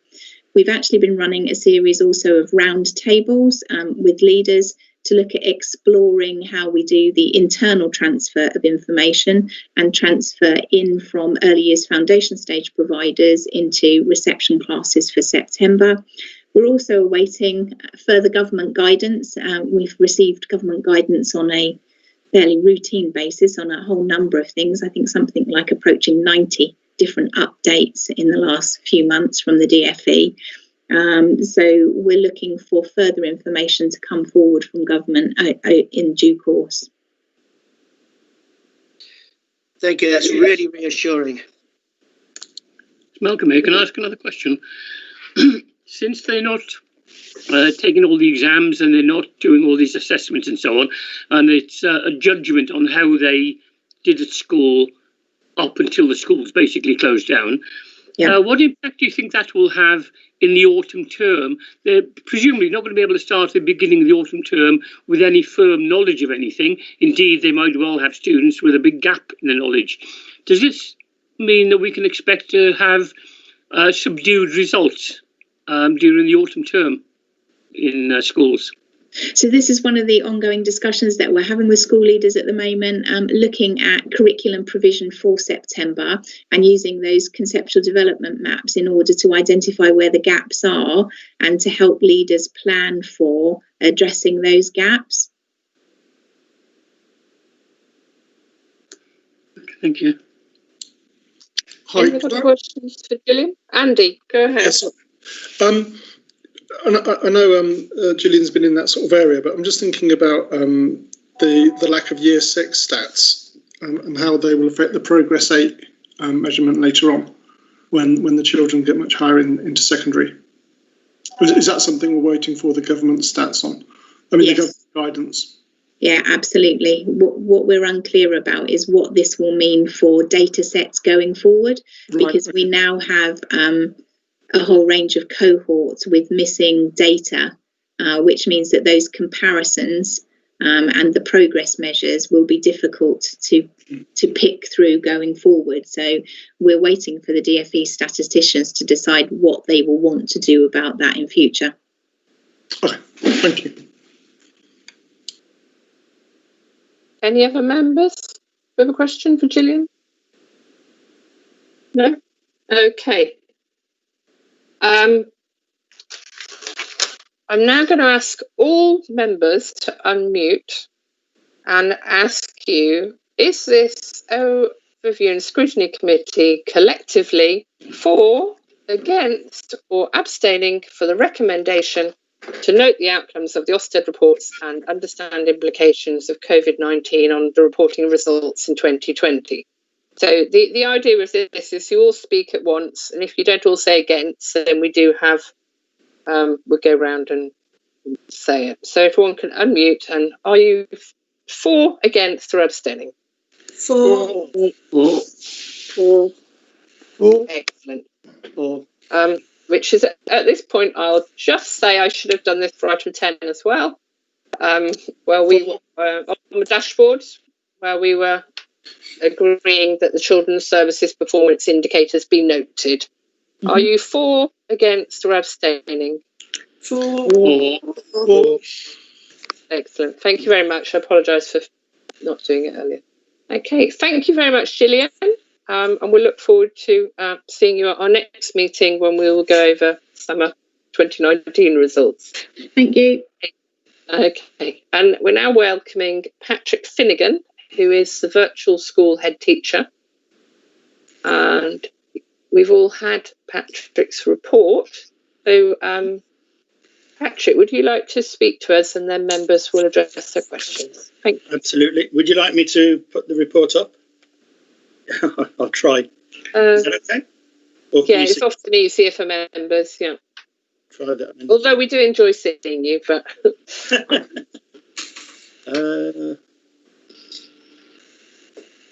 And also for any of the public viewing on YouTube, they'll be able to see the paper that we're discussing. Interesting, I can't see it. Lucianne or Callum, can you assist? No, that's not it. I can go from mine. If you just wait a minute, I'll find the report. Have you got it? Well, I can see it, but when I turn on the share, it doesn't give me the option. I'll try again if I can see it. This looks like... Ooh, that's interesting. Can you see that? Is that I think you just saw the YouTube. Yeah, we've got it. Yeah, got it, Patrick. You've got it. Oh, good. Yes. Right. Firstly, quick apology. I think I mentioned this at corporate parenting that I wrote a report and then had to try and put it onto the template, and my IT skills were found wanting. So any repetition, I do apologise. You may notice there is some within the report. I'll try and summarise it as best I can. When I arrived last September, one of the first things we did was to change the virtual school from 5 to 16, and we've moved it to 0 to 25 to reflect the fact that we are corporate parents. So that's in the report. Do you want me to talk about would you like me to talk about since Corona, or do you want me to go through the report, the whole thing? Because it's quite long. I think... What do you prefer? I think we will be discussing the impact of COVID within overview, scrutiny, management. And I think, there's quite a lot in the report for us to have a look at. So let's stick to the report. Stick to the report. Okay, so we're 5 to 25, 0 to 25. I mentioned the fact that the biggest barrier for the virtual school is capacity. There are 2 of us working part-time, myself and a deputy, and then we have an admin part-time. So the range of activities for virtual schools is huge, but with that kind of capacity, we find it very difficult to cover everything. So fortunately, Council have very kindly put some more money into the budget this year, so we'll extend that. So that will overcome a lot of the areas that I've highlighted as being problematic, in that we will actually have people to do it. The first one, which is highlighted in the report, that I found was the NEAT figures. I think you noticed them before. The latest ones, which I did pick up as on the report earlier, is that 33% of our 18 to 24, I think it was, are NEAT, which is that's 1 in every 3 young people that were in care is now not in education, employment or training. So it's still a very high figure. And one of the reasons I've highlighted is that the virtual school did not or does not have a post-16 officer. But as I said, the council have put the money in for that. So that is now coming through, and that will help enormously, because it's kind of getting it the wrong way around, isn't it? We put an awful lot of work into helping these children all the way through to 16, and then for education to say, oh, we don't look at these children anymore, it is so wrong. So that will improve enormously, I'm sure. I did mention the fact that we're now an online service. It must have been, I don't know, there must be a genius who decided to call us virtual heads, because now we are totally virtual. I used to say it wasn't a great name, but now it appears to be fine. We are virtual. We operate online. Our PEPs are all online. The team meet using the IT tools that we're given, Microsoft Teams, etc. And that's worked very well. I have to say, going forward, I think we've learned a lot, which will help. Again, before the coronavirus, carers, for some reason, weren't on PEPs. So when the meeting happened, the carer was meant to just turn up and then give their view. We did put this on before the virus, but it fortuitous is the word I'm looking for. So carers now go online. They put their views on the PEPs before the meeting. And they can see what everybody else's views are, the designated teachers, the social workers, the young persons. So that's been a big improvement. We've changed the PEP as well, in that we've modified it, made it simpler. We've put the young people's views first, which is really important. So they're first now, instead of somewhere near the bottom as an add-on. So we thought that was an important change. And now we've got a website as well. We used to have one page on the council website, and now we've got a website which can be used by all the professionals, young people, carers. We're trying to put all the information there, that's quite a progress, we'll say.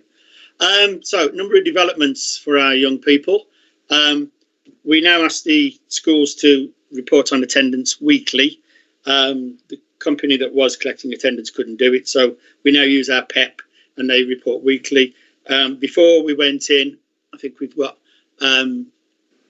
we had, I think it was 4 or 5 children, vulnerable children, still going to school. We're up to 20 now, so children are going back. Our looked after children are going back to school since Easter, so that's good. The biggest change, I think, since then is the offer of a free education course, an online tutor for all our looked after children. I alluded to it earlier where we were talking about it, corporate parenting, that it was 2 hours a week. All children were offered 2 hours a week from a tutor online using Zoom or Skype or Teams. And Councillor Mickleborough asked us if we could extend that, so we have, and it's now 3 hours a week. But it says 2 in the report. We haven't updated it. We gave all the carers also a free extensive library of resources, so they could improve their ability to help the children with education. We also offered them a course online as well, which I think 4 or 5 of them took up, which is I was happy about that. We contacted all the social workers, given them all the details about the online support that is there for the children, the resources that are there for the children. We've talked to independent reviewing officers. We've tried to keep all professionals up to date with what we're doing. So we've written to all the carers, social workers, and we've tried to get a clear picture of what education is on offer for them. So can they go to school? If they're not in school, are they having a tutor? If they're not having a tutor, are they doing their schoolwork? Because we know all schools are sending work home. So are they actually doing it? Interestingly, 2 or 3 of our children are flourishing who struggled at school. It has to be said. They were struggling at school, but they seem to be flourishing because they obviously had social problems at school, but now they're not there. They're doing their schoolwork and doing very well, the schools are telling us. Interesting one from the boarding schools that offered to let us use their platform. And as a result, we are doing a project with Eton. Eton have courses online for their young people, and they've offered us use of that. So we've chosen one on resilience, and we're doing a national pilot for that. We've got 23 young people we've chosen at the moment. That may come down because they may choose not to do it, but that's looking very promising as well. I'm very happy with that. There are the programs we use online that were already there for our children: Encyclopedia Britannica, Maths Whiz, and Flash Academy. The Britannica one is being used extensively. They report back to us on how well it's been used, and they say it's gone through the roof, so that's good news. Early years, we've now got a member of staff from the early years department who helps us out, which is very helpful because we need that expertise. We are the envy of the South East, there's no doubt. Well, the envy of the country, in the sense that Wokingham provide all their looked after children above year 5 with a free laptop. Well, when the pandemic arrived, everybody was, as you saw on the news, everyone was scrabbling around trying to see if their children had access online, etc., etc. And Wokingham just sat there going, "Yep, we're fine, thank you." And we were able to then just look at the stuff that was online already for them, and then extend it with the tutor, etc. Whereas many places have been having to use the government's offer to supply them with hardware. We didn't have that problem at all for our looked after children, so that was really good. I have to say, most virtual heads were very envious. And then, as I say, for those children, they have the tutoring. We haven't forgotten our care leavers. They've been offered the tutoring as well. They've been made sure that we've also offered to make sure they've still got hardware to access their education. We, you see, there's the repetition, so I'll move past that. Finance, we have kept the pupil premium budget. We were going to send £500 per child to every school every term, but as they're not in school this term, that seemed to be not a very clever thing to do. So we are using that money to make sure that all our children are able to access education. We do get some requests. We're for those children under year 5, we're making sure they've now got hardware. So we've given some of them tablets or whatever's suitable, whatever they've needed. So not a huge number, I have to say. Most of them have had access, so that, but we're on it. Attendance, in the report, I put the children there. I think there was 14 of them who were in school. That was their attendance. It's, as I say, last week it's up to 20. I get a report every Friday on which children are aware, and so we're keeping up to date on that. Yeah, if I was on, that's the pupil premium spending. That's the website again. Going forward, yeah, lots to do. It's making sure that when we have this new staff, we use them well. So definitely post 16. Definitely trying to go to more PEPs. That would be really helpful. The tutoring, we hope to carry that on into September because, as I'm sure you know, catch up will be the big word you will hear non-stop about education, and we're very keen to make sure that our children are able to catch up, because no matter how we look at it, even with the online tutoring, children are missing education. So we have to help them catch up as rapidly as possible.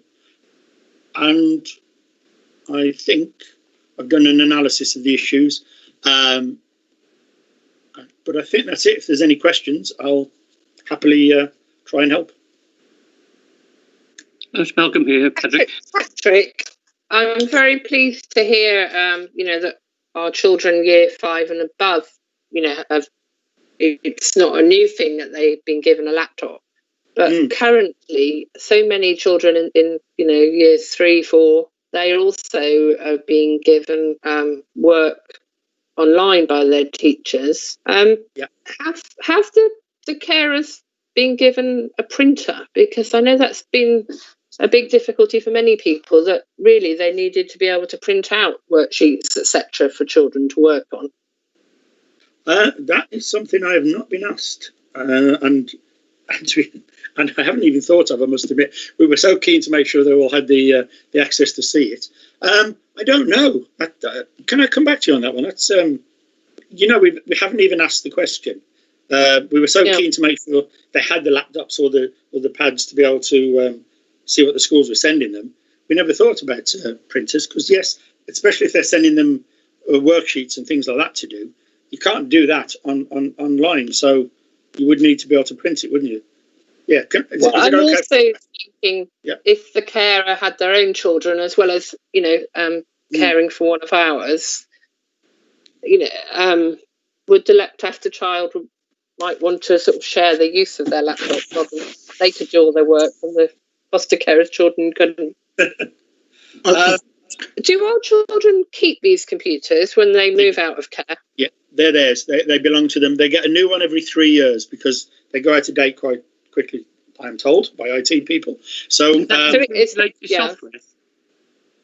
Alison. Andy? Hello. Just sort of a comment on your question. I think what's happening in other schools is that although children are being sent or are viewing online resources, they're actually answering questions in a separate exercise book. So they'll view a PDF document, for example, and then they'll write their answers on paper. So that might be why people aren't asking for printers. And then I understand that they're also taking photographs of whatever it is they're producing in their exercise books and then emailing those photographs back to show that they've done the work. So that might be where the lack of printers is coming in. Oh, thank you. We did say, let us know about any hardware. I mean, we did actually say hardware. So I suppose it's just that nobody has mentioned printers to us at all. So that's why I hadn't thought of it. Yeah. And are we giving support to our looked after children who've worked very hard and gone on to university and their universities would have closed down early? I think you've just hit the nail on the head in terms of the virtual school hasn't. But you did say you were trying to cover 0 to 25. Exactly. But I can't think of anything more important than sending our young people to university and keeping them there, and helping them. The fact that this is one of the reasons I said right at the beginning, the virtual school cannot operate on a 5 to 16 basis because at 16, who sends their children off going, let's hope it'll be okay. We have to be there helping them educationally through their A-levels into university while they're at university, all the way up to 25. That's why we have changed, and that's why we asked for the extra staffing for those people, for the NEET young people who need help, but massively also for those who appear not to need it because they're in education. But these are the young people that then fall out and become NEET. So we have to stop that process. So no, we're not, but yes, we're going to. May I ask a question which is kind of like another bit of that? And that is, do we have any people who are apprentices, and how have we been supporting them? Yeah, what's happened before, I believe, is that social care, so people like Adam, they've been helping these young people. They haven't been left on their own in terms of that's it, they're gone. But in terms of the virtual school, we've had no involvement in the past for these young people. So one of the interesting things when I was asked for data, I think it was the first corporate parenting meeting, I could only give data for 5 to 16-year-olds. So, as you say, questions like, are we doing apprenticeships? Are they going to university? What are they doing at college, etc.? The embarrassment as a virtual head was, I didn't know. And until we have the personnel to be able to do that, we don't. As I say, social care, no, because they have personal advisors. Each young person has a personal advisor. So they've been, if you like, holding the fort for education, but education really should be able to answer these questions. The virtual school should be able to answer that question. Hi, it's Adam here. Just to jump in, obviously those young people at university or engaging in any apprenticeships would have their personal advisor who'd be on that ongoing row. And we saw from the other data that their high level of in contact, and that contact is regular and has actually increased since lockdown in terms of that contact, and that was visits and will be visits where possible. And they would have been supporting those young people on that journey. And I'm glad, it's unusual to have a virtual school that doesn't cover that university bit, and I'm glad now that that is now going to be incorporated within the virtual school role, because it is very important in terms of supporting those young people on that journey. Thank you. Yeah, thank you. Could I ask a question? Who is that? Sal here. I was just about to add something in terms of the apprenticeships question, if I could. Yeah, please do, Sal. Just to note on that is that whilst we know that apprenticeship percentage rates are low, that's also needs to be taken in the context that the proportion of young people post 16 that continue on in formalised education is incredibly high. So therefore, it's a very smaller proportion of young people that might be accessing the apprenticeship market, as it were. And what we also know is that there is a variety or variation in terms of the types of apprenticeship that are available across the borough that young people might wish to engage in. But it is an area that we do provide some specific focus to through our NEET prevention service as well. Do our looked after children have any priority for accessing places at college or sixth forms? In the same way they do, No, once they become 16, well, some of the universities will offer bursaries. They encourage care leavers to go to their university. The universities are being very proactive at the moment, and have been for a few years, to try and encourage care leavers to go to their universities. There's nothing in terms like we do with schools where we can, if you like, prioritise the child into a school. They, in a sense, have to take our children if we decide that that's the best school for our child. We have that. The director can direct looked after children into schools, but in terms of colleges and universities, I don't think so. Is my answer. Could I ask some questions? Go ahead, Andrew. Thank you. Firstly, thank you for your report, Patrick. I'd like to ask 3 questions, if possible. Firstly, the EPEPs. How have carers been responding to being able to contribute to the EPEPs? Are they all entering data? And has this required any training for the carers? Secondly, the online tutors and some of the online resources that have been purchased. What mechanisms will be used to evaluate the effectiveness and the efficiency, including the cost efficiency of these resources, the online tutors and the online resources such as Encyclopedia Britannica? And finally, attendance. Has there been any analysis of the reasons why so many, it's 84% of children in care, have not been attending school since March, and why the attendance figures for so many of the others have been very low? If it's not possible to get all pupils back into school from September, what will the virtual school be doing to try to improve upon these figures, the figures from April to May? Okay, thank you. Training for carers to use the EPEP. It is very intuitive. We have the company that runs EPEP for us. When they contacted the carers to get their contact details, they offered them training if they had any problem with it. Because basically, you go onto the EPEP and you look at your section as a carer and you fill in your part. Most of the carers I've spoken to are now using it, and they welcome it. And the reason they've been saying to me they welcome this is that it makes them, they see it as making them a partner in the education of the children. So they are there now with the designated teachers, the social workers, and the carers. Before, it was just social workers and designated teachers used the EPEP, and it was like a mystery for the carers. So most of them have said to the ones I've spoken to have been very pleased to be included, and they don't put data on. What they're putting on at the moment are their views on what the child's doing at home in education, what they think the child is good at school, any issues they have, and also we've asked them because the children, a lot of, as you say, a lot of the children are home.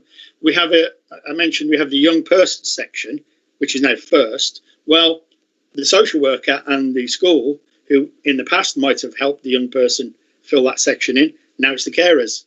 They're filling that section in with the young person. So you can see that their role has increased massively, but we've taken that into account. So training, yes. Some of them have rung the company and asked for extra help, and they've been shown how to do that. Second,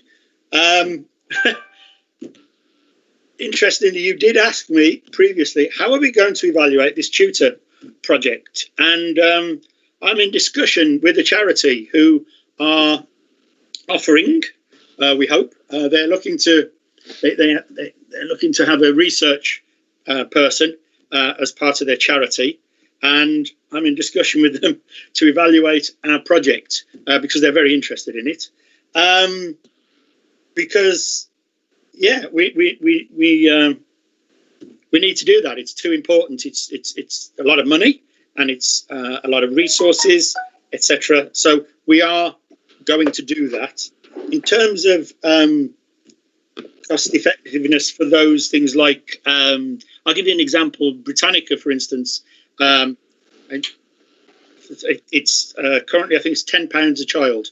I'm given, as the virtual head, £2,345 a year per child as pupil premium plus grants. So that's 2,345.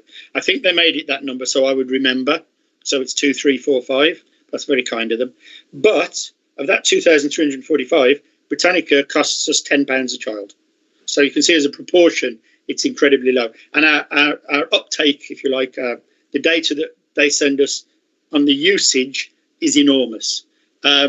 We are looking into the other two to see how much use that gets, and then we'll make a decision on the cost effectiveness, because there are only 1 year contracts. We don't enter into long-term contracts with these people. And finally, attendance. And will young people go back in September? And why is it so low? I think a number of our carers will have had medical issues, and you can imagine they weren't keen to send, at the time, they weren't keen to send the children back to be mixing with the other children there. Remember, are the children of National Health Service and frontline workers. And I think in their minds, they might have thought that their children would then go to school, mix with these children, and if they have got that, if they have got the virus, they might then bring it back to them. And as I say, a number of our carers are elderly with medical conditions, etc. So I'm offering that as an explanation. But the fact that they are increasing the numbers is because we are asking social workers to encourage the children to go back. We are talking to the carers, encouraging them to go back. I meet with Jasmine weekly now, and we go through every single child, trying to understand what education they're getting and what we can do about it to improve it. So September, I can't look into a crystal ball. I think it's just going to be very, very difficult for schools. The medical reasons I gave you may still be there. And we daren't say to carers, you have to send them back, because if that then puts the placement at risk. I always say one of the things our job is to support the carers with these children. And if I start putting them under pressure, I wouldn't want to put the care placement at risk. That's what I'm trying to say. Did that answer those three questions? Or... Yes, thank you. Do you think? Okay, thank you. Yeah. Could you stop sharing your screen now, Patrick? Because I think it's useful if we can see, so we know which of us is talking to us. Okay. Will the offering the possibility of having a tutor, is that something that's simply during this schools closure in the pandemic, or is it something that you envisage will be ongoing? One at the corporate parent meeting, one of the councillors was very keen that this carries on. And I must admit, I am very keen this carries on. It offers the young person, if you like, a mentor, a teacher who's a mentor for them to support them doing their school work. It isn't, we're not trying to get them to do more maths or more English. We're trying, the tutor is there to help the young people currently trying to navigate their way through all that work. Many parents say to me, Monday morning, they're worried about Monday morning because the school sends all the work on a Monday morning, and the young person just looks at it and goes, what do we do with this? Well, our young people have got a teacher who meets with them online and helps them navigate through that. So, sorry, it's a long answer, but I am very, very keen it carries on. We envisage it will carry on through the summer holidays. So we're not stopping because the summer holidays are going on. That will carry on. And into September, even if all the children go back, as if it's normal, we'll then still try and carry on because of that, because of A, catch up, B, it gives the child a mentor. So because they'll still go to school, they'll still come back with their homework problems, with their education problems, and this mentor will be there to help them. So we envisage it, carrying on. That's excellent, because as corporate parents, we all want to provide for our looked after children exactly what we do for our own child. So, if my child had been, struggling a lot with maths, I would have looked at employing a tutor. So I think this is a great idea. Would we also, provide tutoring for children who've got the potential to sit for one of our grammar schools? Because most of the children who do get in, unfortunately, have extensive tutoring. Oh, yes. I mean, yeah. Right. I'm in Birmingham, where we have a lot of grammar schools, and basically you don't get in unless you're tutored. The fact that they have a tutor, what we're saying to the tutors, we're saying to the carers, is that the tutor is there for you to use in the way a good parent would. I think you use the phrase, and that's exactly what it is. What would you as a parent want for this particular child? You see, what we haven't done, I've seen these done before, where we've said, oh, you're all going to have maths for another hour a week. Well, if you're high flying at maths, what did you need it for? We're saying this is an individual resource to address the needs of that individual child. So if one of the needs of that child is they are very bright and we're hoping they can get into a grammar school because that's the one down the road and everybody thinks that should be the one they go to, then I personally wouldn't have a problem with saying to that tutor, okay, can you support them in their wish to go to that school? As long as the child, is saying they want to go and, Oh, absolutely. So will the tutor be able to interact with the child's school teachers? They do, yes. We're already doing it. We put them in touch. We always ask the school because we're very aware we can't just go blundering in saying, we've got a tutor for this child, you need to tell them everything. Yeah, and especially at the moment, the schools are under massive pressure. But we do say to the schools, this child's got a tutor, they would like to talk to you about what you find helps the child and to give them a head start. Because we've only started this, 3 or 4 weeks now. So we have... Oh, yeah. But, I mean, you always have to have a team approach, don't you? So the carer, the teacher, the tutor, all working together. Working together, absolutely, yes. So we have done that, yes. Members, does anybody have further questions for Patrick? Don't think so, no. No? Okay, so, I'm going to get it right this time. If you'd all like to unmute... Is this committee collectively for, against, or abstaining the recommendation that we note the report by the virtual head teacher? For. Brilliant. Thank you very much, Patrick. We wish you every success, and those who are on corporate parenting, I expect they'll be getting an update before you come back here. But it does sound like what we're providing is what we would want for our own children, and that must continue. So thank you very much, Patrick. Councillor Swaddle, it's Sal here, if I may. Yeah. Just to let colleagues of Overviewing Scrutiny know that Patrick's been with us since September, But at the end of this academic year, he will be moving on. And I'd just like to share my thanks to Patrick for all he's done whilst he's been here. And I thought that it was important that that panel knew. So did you say he's finishing in September? So Patrick will be came here as an interim virtual head, and he'll be moving on in July. Next month? Yes. All right. And how are our plans underway to get a good replacement?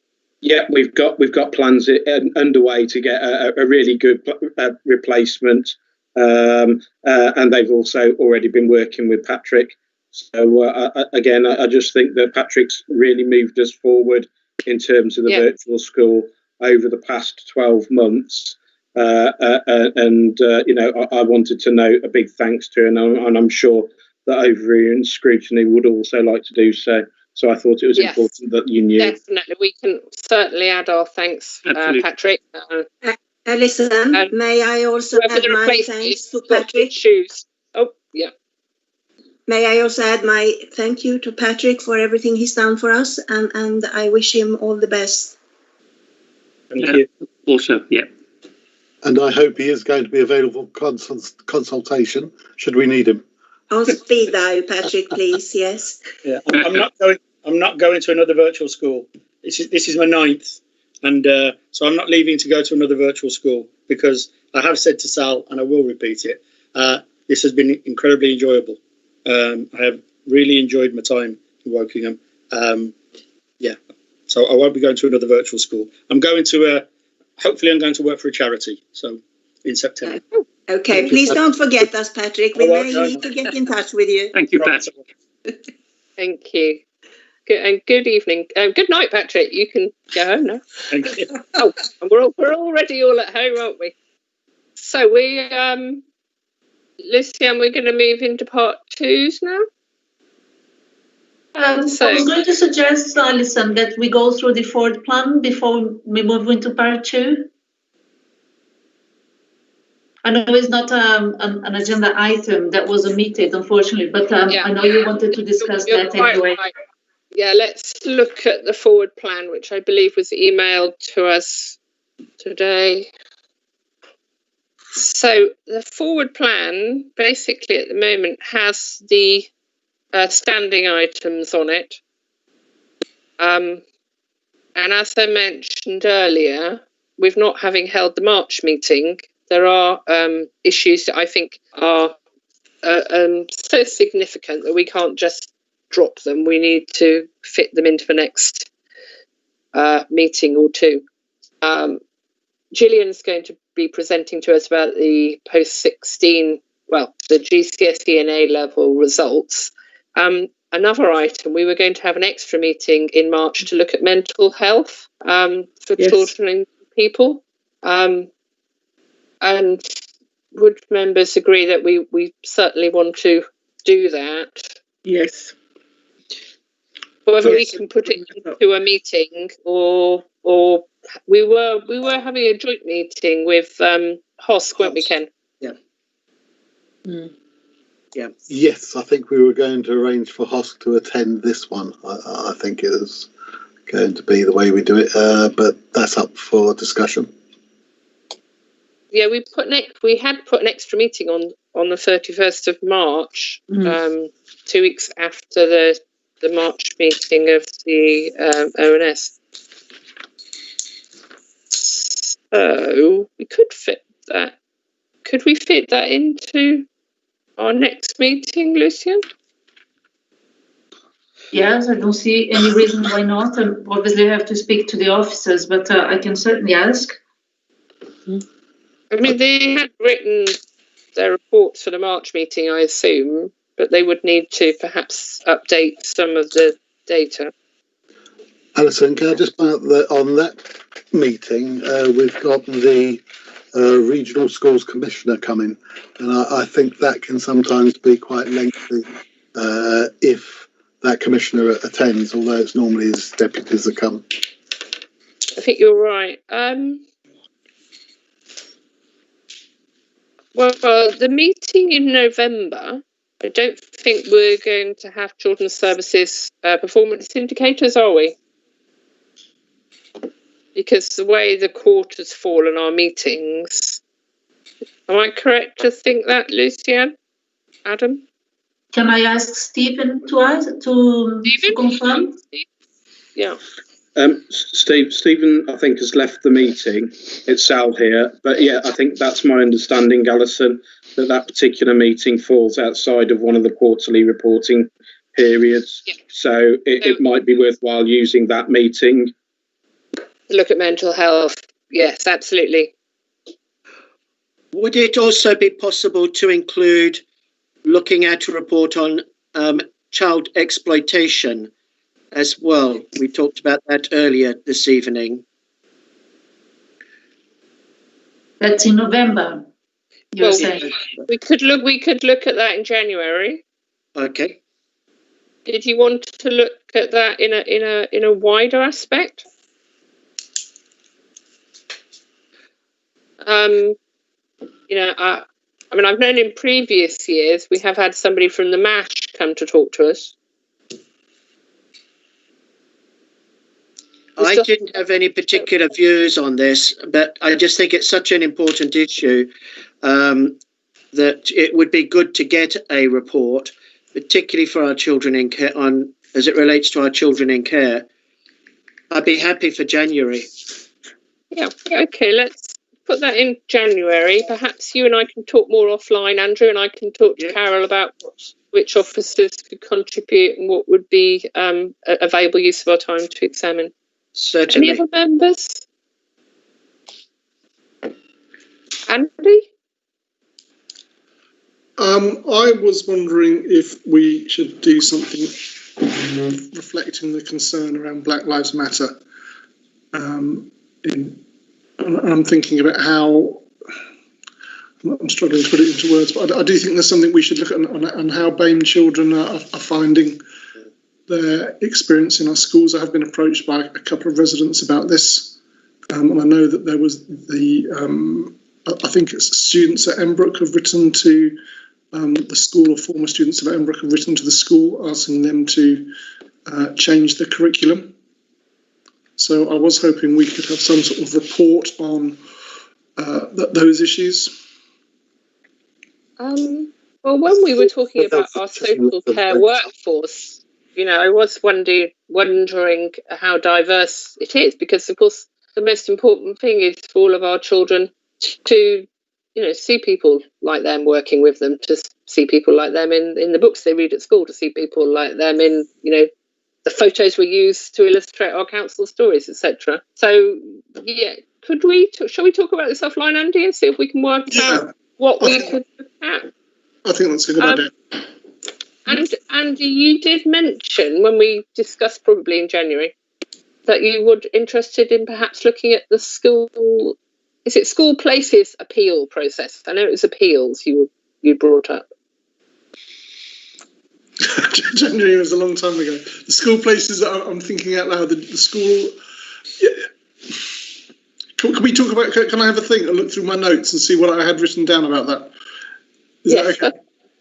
I think myself, I had suggested we might want to look at school places, what the planning for school places to ensure that, you know, we had the right places for where we were increasing residents and families. You know, the planning on where we should put our next primary school or secondary school. What understanding the numbers, or actually looking at the plan? Well, where they are, presumably. The process at the office. Sorry, who was that, Malcolm? Yes, all I was saying was it sounds like you'd like to know how many there are, where they are, and whether we're providing the schools in the right geographical places. That's what I took your question to mean, Alison. Yes, you know, but looking ahead, because these things take, you know, considerable time, don't they? We have in the past had a problem about primary school places in early. Yeah, Councillor Sorrell, so we can understand what's happening across the borough. Adam, Sal, sorry. That was Sal here. Yeah. I'm more than happy to arrange for us to have a report on schools' place sufficiency coming up, which will look at the current arrangements, but also what our strategic thinking is going forward in terms of what we know in terms of population shift and population growth. And we ought to be able to do that across the general population, but also, as members will be aware, one of the key issues for us in terms of in-borough sufficiency and provision is specifically in relation to SEND.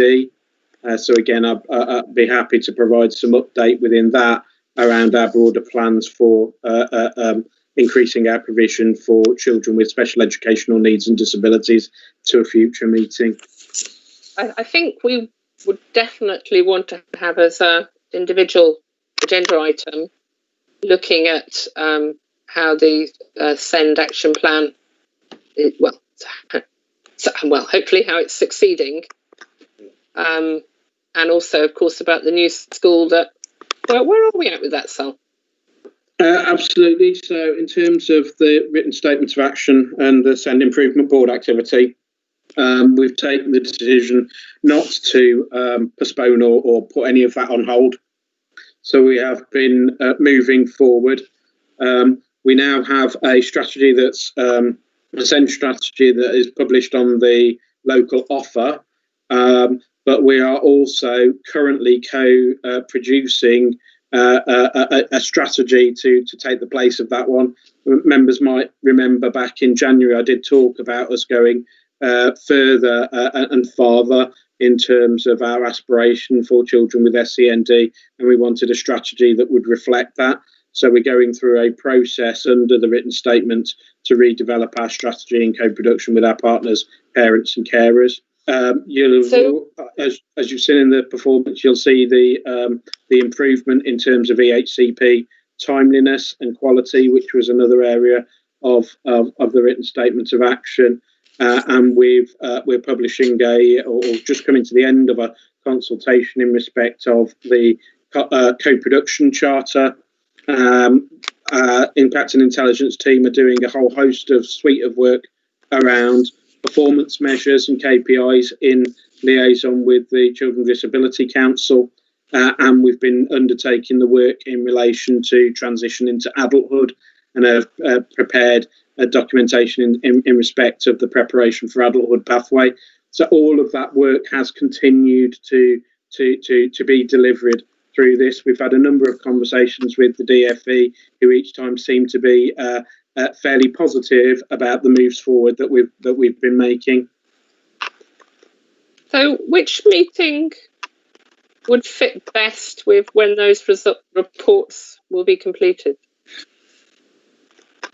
In terms of the new strategy that's been worked on, we're hoping that could be in place by December, or that's the time frame that we're looking to. So maybe the January 21 meeting might be a really good place to do a stock take update on that for you. Yes, thank you. Sorry, how about the report on? Sorry, can I just make sure I get this right? Well, how about the school placement? Is that for January? When would that be ready, Sal?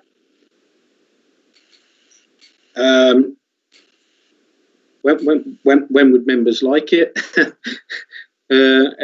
Again, we could have something in place for January as well, or if you prefer to have it earlier. Although I do recognise that you've already started to put items on for September and November. Well, yeah, but November would be possible, would it? November, yeah, I can make sure that we can pull a report together for you for November.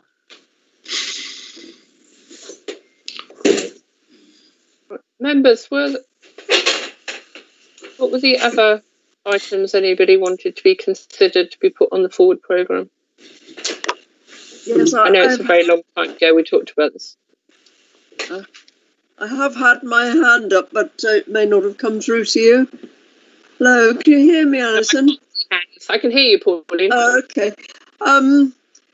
The committee might just want to be aware that the main overview and scrutiny management committee next week might want to delegate a few issues to the Children's Services O&S committee. So it may not be best to sort of put this in a total agreement at the moment. I think there may be a few things coming our way. I think we're always a little bit fluid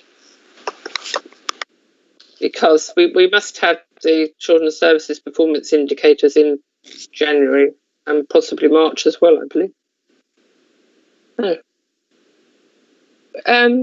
Prue? Yes? I thought there was something that you wanted to put forward. I think you've covered my thing, because it was to make sure we establish that mental health meeting. Yes, that is very important. Yes.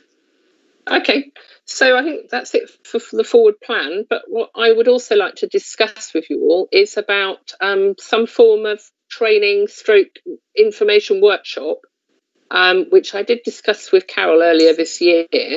But I think there's certainly areas that many of us, if not most of us, would appreciate perhaps just a chance to be given a lot more information and explanation to help our understanding rather than when we are scrutinising the issue. And I know, Prue, this was something that you thought was a good idea. Yes, I do, yes. What exactly we want to learn more about, I'm throwing it out there. I would quite like to learn more about the legal framework around social work, to understand what the constraints and all the definitions of all the different roles and all that kind of thing. Yeah, that would be very useful too.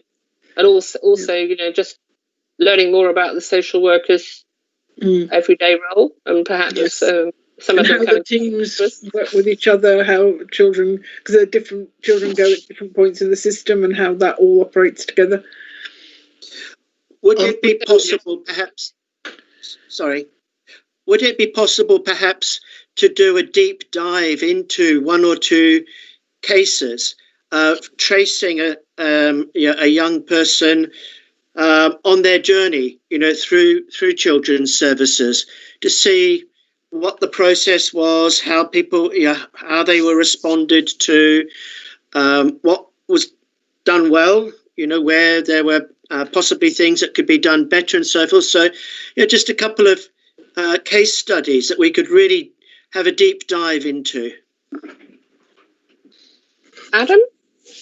I suppose I was listening to that. We do training for the corporate parenting board around looked after children and the role of the board in relation to that. And maybe what would assist is, rather than deep dives in individual cases, is looking at the journey a child may take through our different teams and how they interface. And also their legal statuses may affect that in terms of whether it's child protection, child in need, looked after, in terms of the thinking as to why they move between different teams and at which points. That may assist to sort of journey map that out, and then how the different legislation impacts on what our role and duties are in relation to that. Yes. I mean, certainly if there's training being offered to corporate parenting, that would be very useful for members of Children's Services O&S, and I hope we can be invited to join that. Well, we were due to run it post-election, but it then got cancelled because we were refreshing it, because we felt the previous one we had wasn't sufficient. So we were in the process of refreshing it, including the children's advocate and ourselves. So those two different perspectives in relation to the journey of a child, the experience of a looked after child. So we were planning on doing that. We haven't refreshed that yet, but once we've done that and refreshed that, then there's no reason why that, because I think it is open wider. It's not just corporate parenting board members, it's new elected members as well as the corporate parenting board. Yeah, absolutely.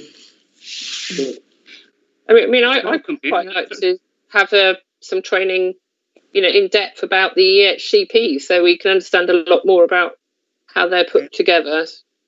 The challenges that the officers face. Andy? No, it's probably just to develop Adam's comments about the making the training more widely available, but also about building it into, if you like, the annual cycle of training that we should have, but should be available to all members and especially to newly elected members. I think it's a very technical subject. It's a very technical area. There's lots of specialist knowledge. And it can be quite intimidating and discomforting for new members who haven't quite got the knowledge compared to some of the other committees. A previous board, I think we did offer, because we deliver training in relation to the youth offending service to board members of the youth offending the board, and we did offer that, I think, at one of the previous ONS meetings, about asking the team who delivered that about making that available for yourselves to attend, to have that in-depth knowledge around orders and when you're pre and post order and so forth in relation to the youth offending, to give that level of detail that may make more, or should make more sense of when that subject comes up around what the information is telling us and what the details are. So, members, if we, for this training, would you want it to be at 6 o'clock for an hour before this meeting, or on a separate evening, or are we are we all available at some point in the day? I think an hour may not be quite enough. It might be better to have a 2-hour slot, because probably quite a lot to cover, I guess. I think as much as I enjoy these meetings, I think but 3 or 4 hours of it, with timing, perhaps a bit much. I was thinking. Not 3 or 4 hours, or 1 do a lot of training and keep it separate. Too much. I'd be happier with a daytime meeting personally. Yeah, me too. If it can be done. Yeah, I have no problem today. Well, I mean, some people are full-time employed. It's a bit more challenging. I mean, would a 5 till 7 on an evening with no meeting later be useful for you, Andy, or not possible? Yeah, that would be okay with me. And with me. That's actually the worst possible time for me, because it's actually when I have to prepare and eat dinner. And most evenings I'm not getting it at the moment, because I keep having 6 o'clock meetings and 5:30 meetings, and sometimes I would like to eat with my family. So, yeah. It's actually become I haven't yet had time to eat this evening, and after this meeting I've still got to go and cook it. Yes. I think we need to get husband's cookery course training sorted. Son is cooking at the moment. Sometimes it's all back out now. Yeah. Or just ring Domino's. Oh no! Not a pizza person. Okay, so I will talk to Lucian and Carol.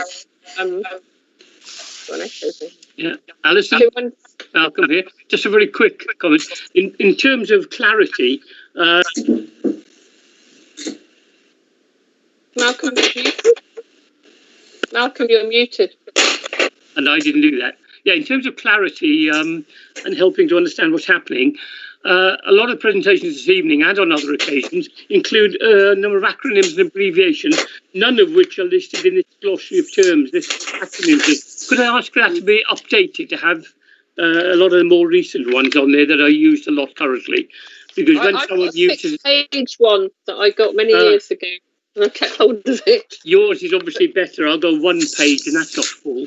So when someone uses an acronym, I look down the list to see what it means and it isn't there. So a simple exercise would be to update that a bit, if I may request. Lucian, would you be happy to do that for us, please? Sorry, I just had a problem with my connection. Could you just repeat that, Malcolm, please? Yes, it was a simple request. The list we have of abbreviations and acronyms is less. It's about 2/3 of a page, and every time people do presentations, they use a lot of acronyms, including tonight. And when someone uses it, I look at this list and it's still not there. I wonder if we have an update to the list of glossary of terms. Just put everything that people are likely to need. It just helps clarity, really. Yeah, Lucian, we did have a sort of 6-page one that I've still got a copy of. So I think that's what Malcolm... Yeah. Yes, there is a list that normally goes out with the new members pack. I can certainly find that list. Perhaps if I circulate it to the children's services officers, they can update it because there may be new ones as well. Certainly. It probably needs dating. Thank you. Yeah, every year. I mean, it's not going to really last your 4-year term, is it? Or 5 years if you're Malcolm and Paulie. For me. Right. So, shall we now move into part 2? Yes. Yep. So, okay. Under section 100A brackets 4 of the Local Government Act of 1972, the public are excluded from the meeting for the following items of business on the grounds that they involve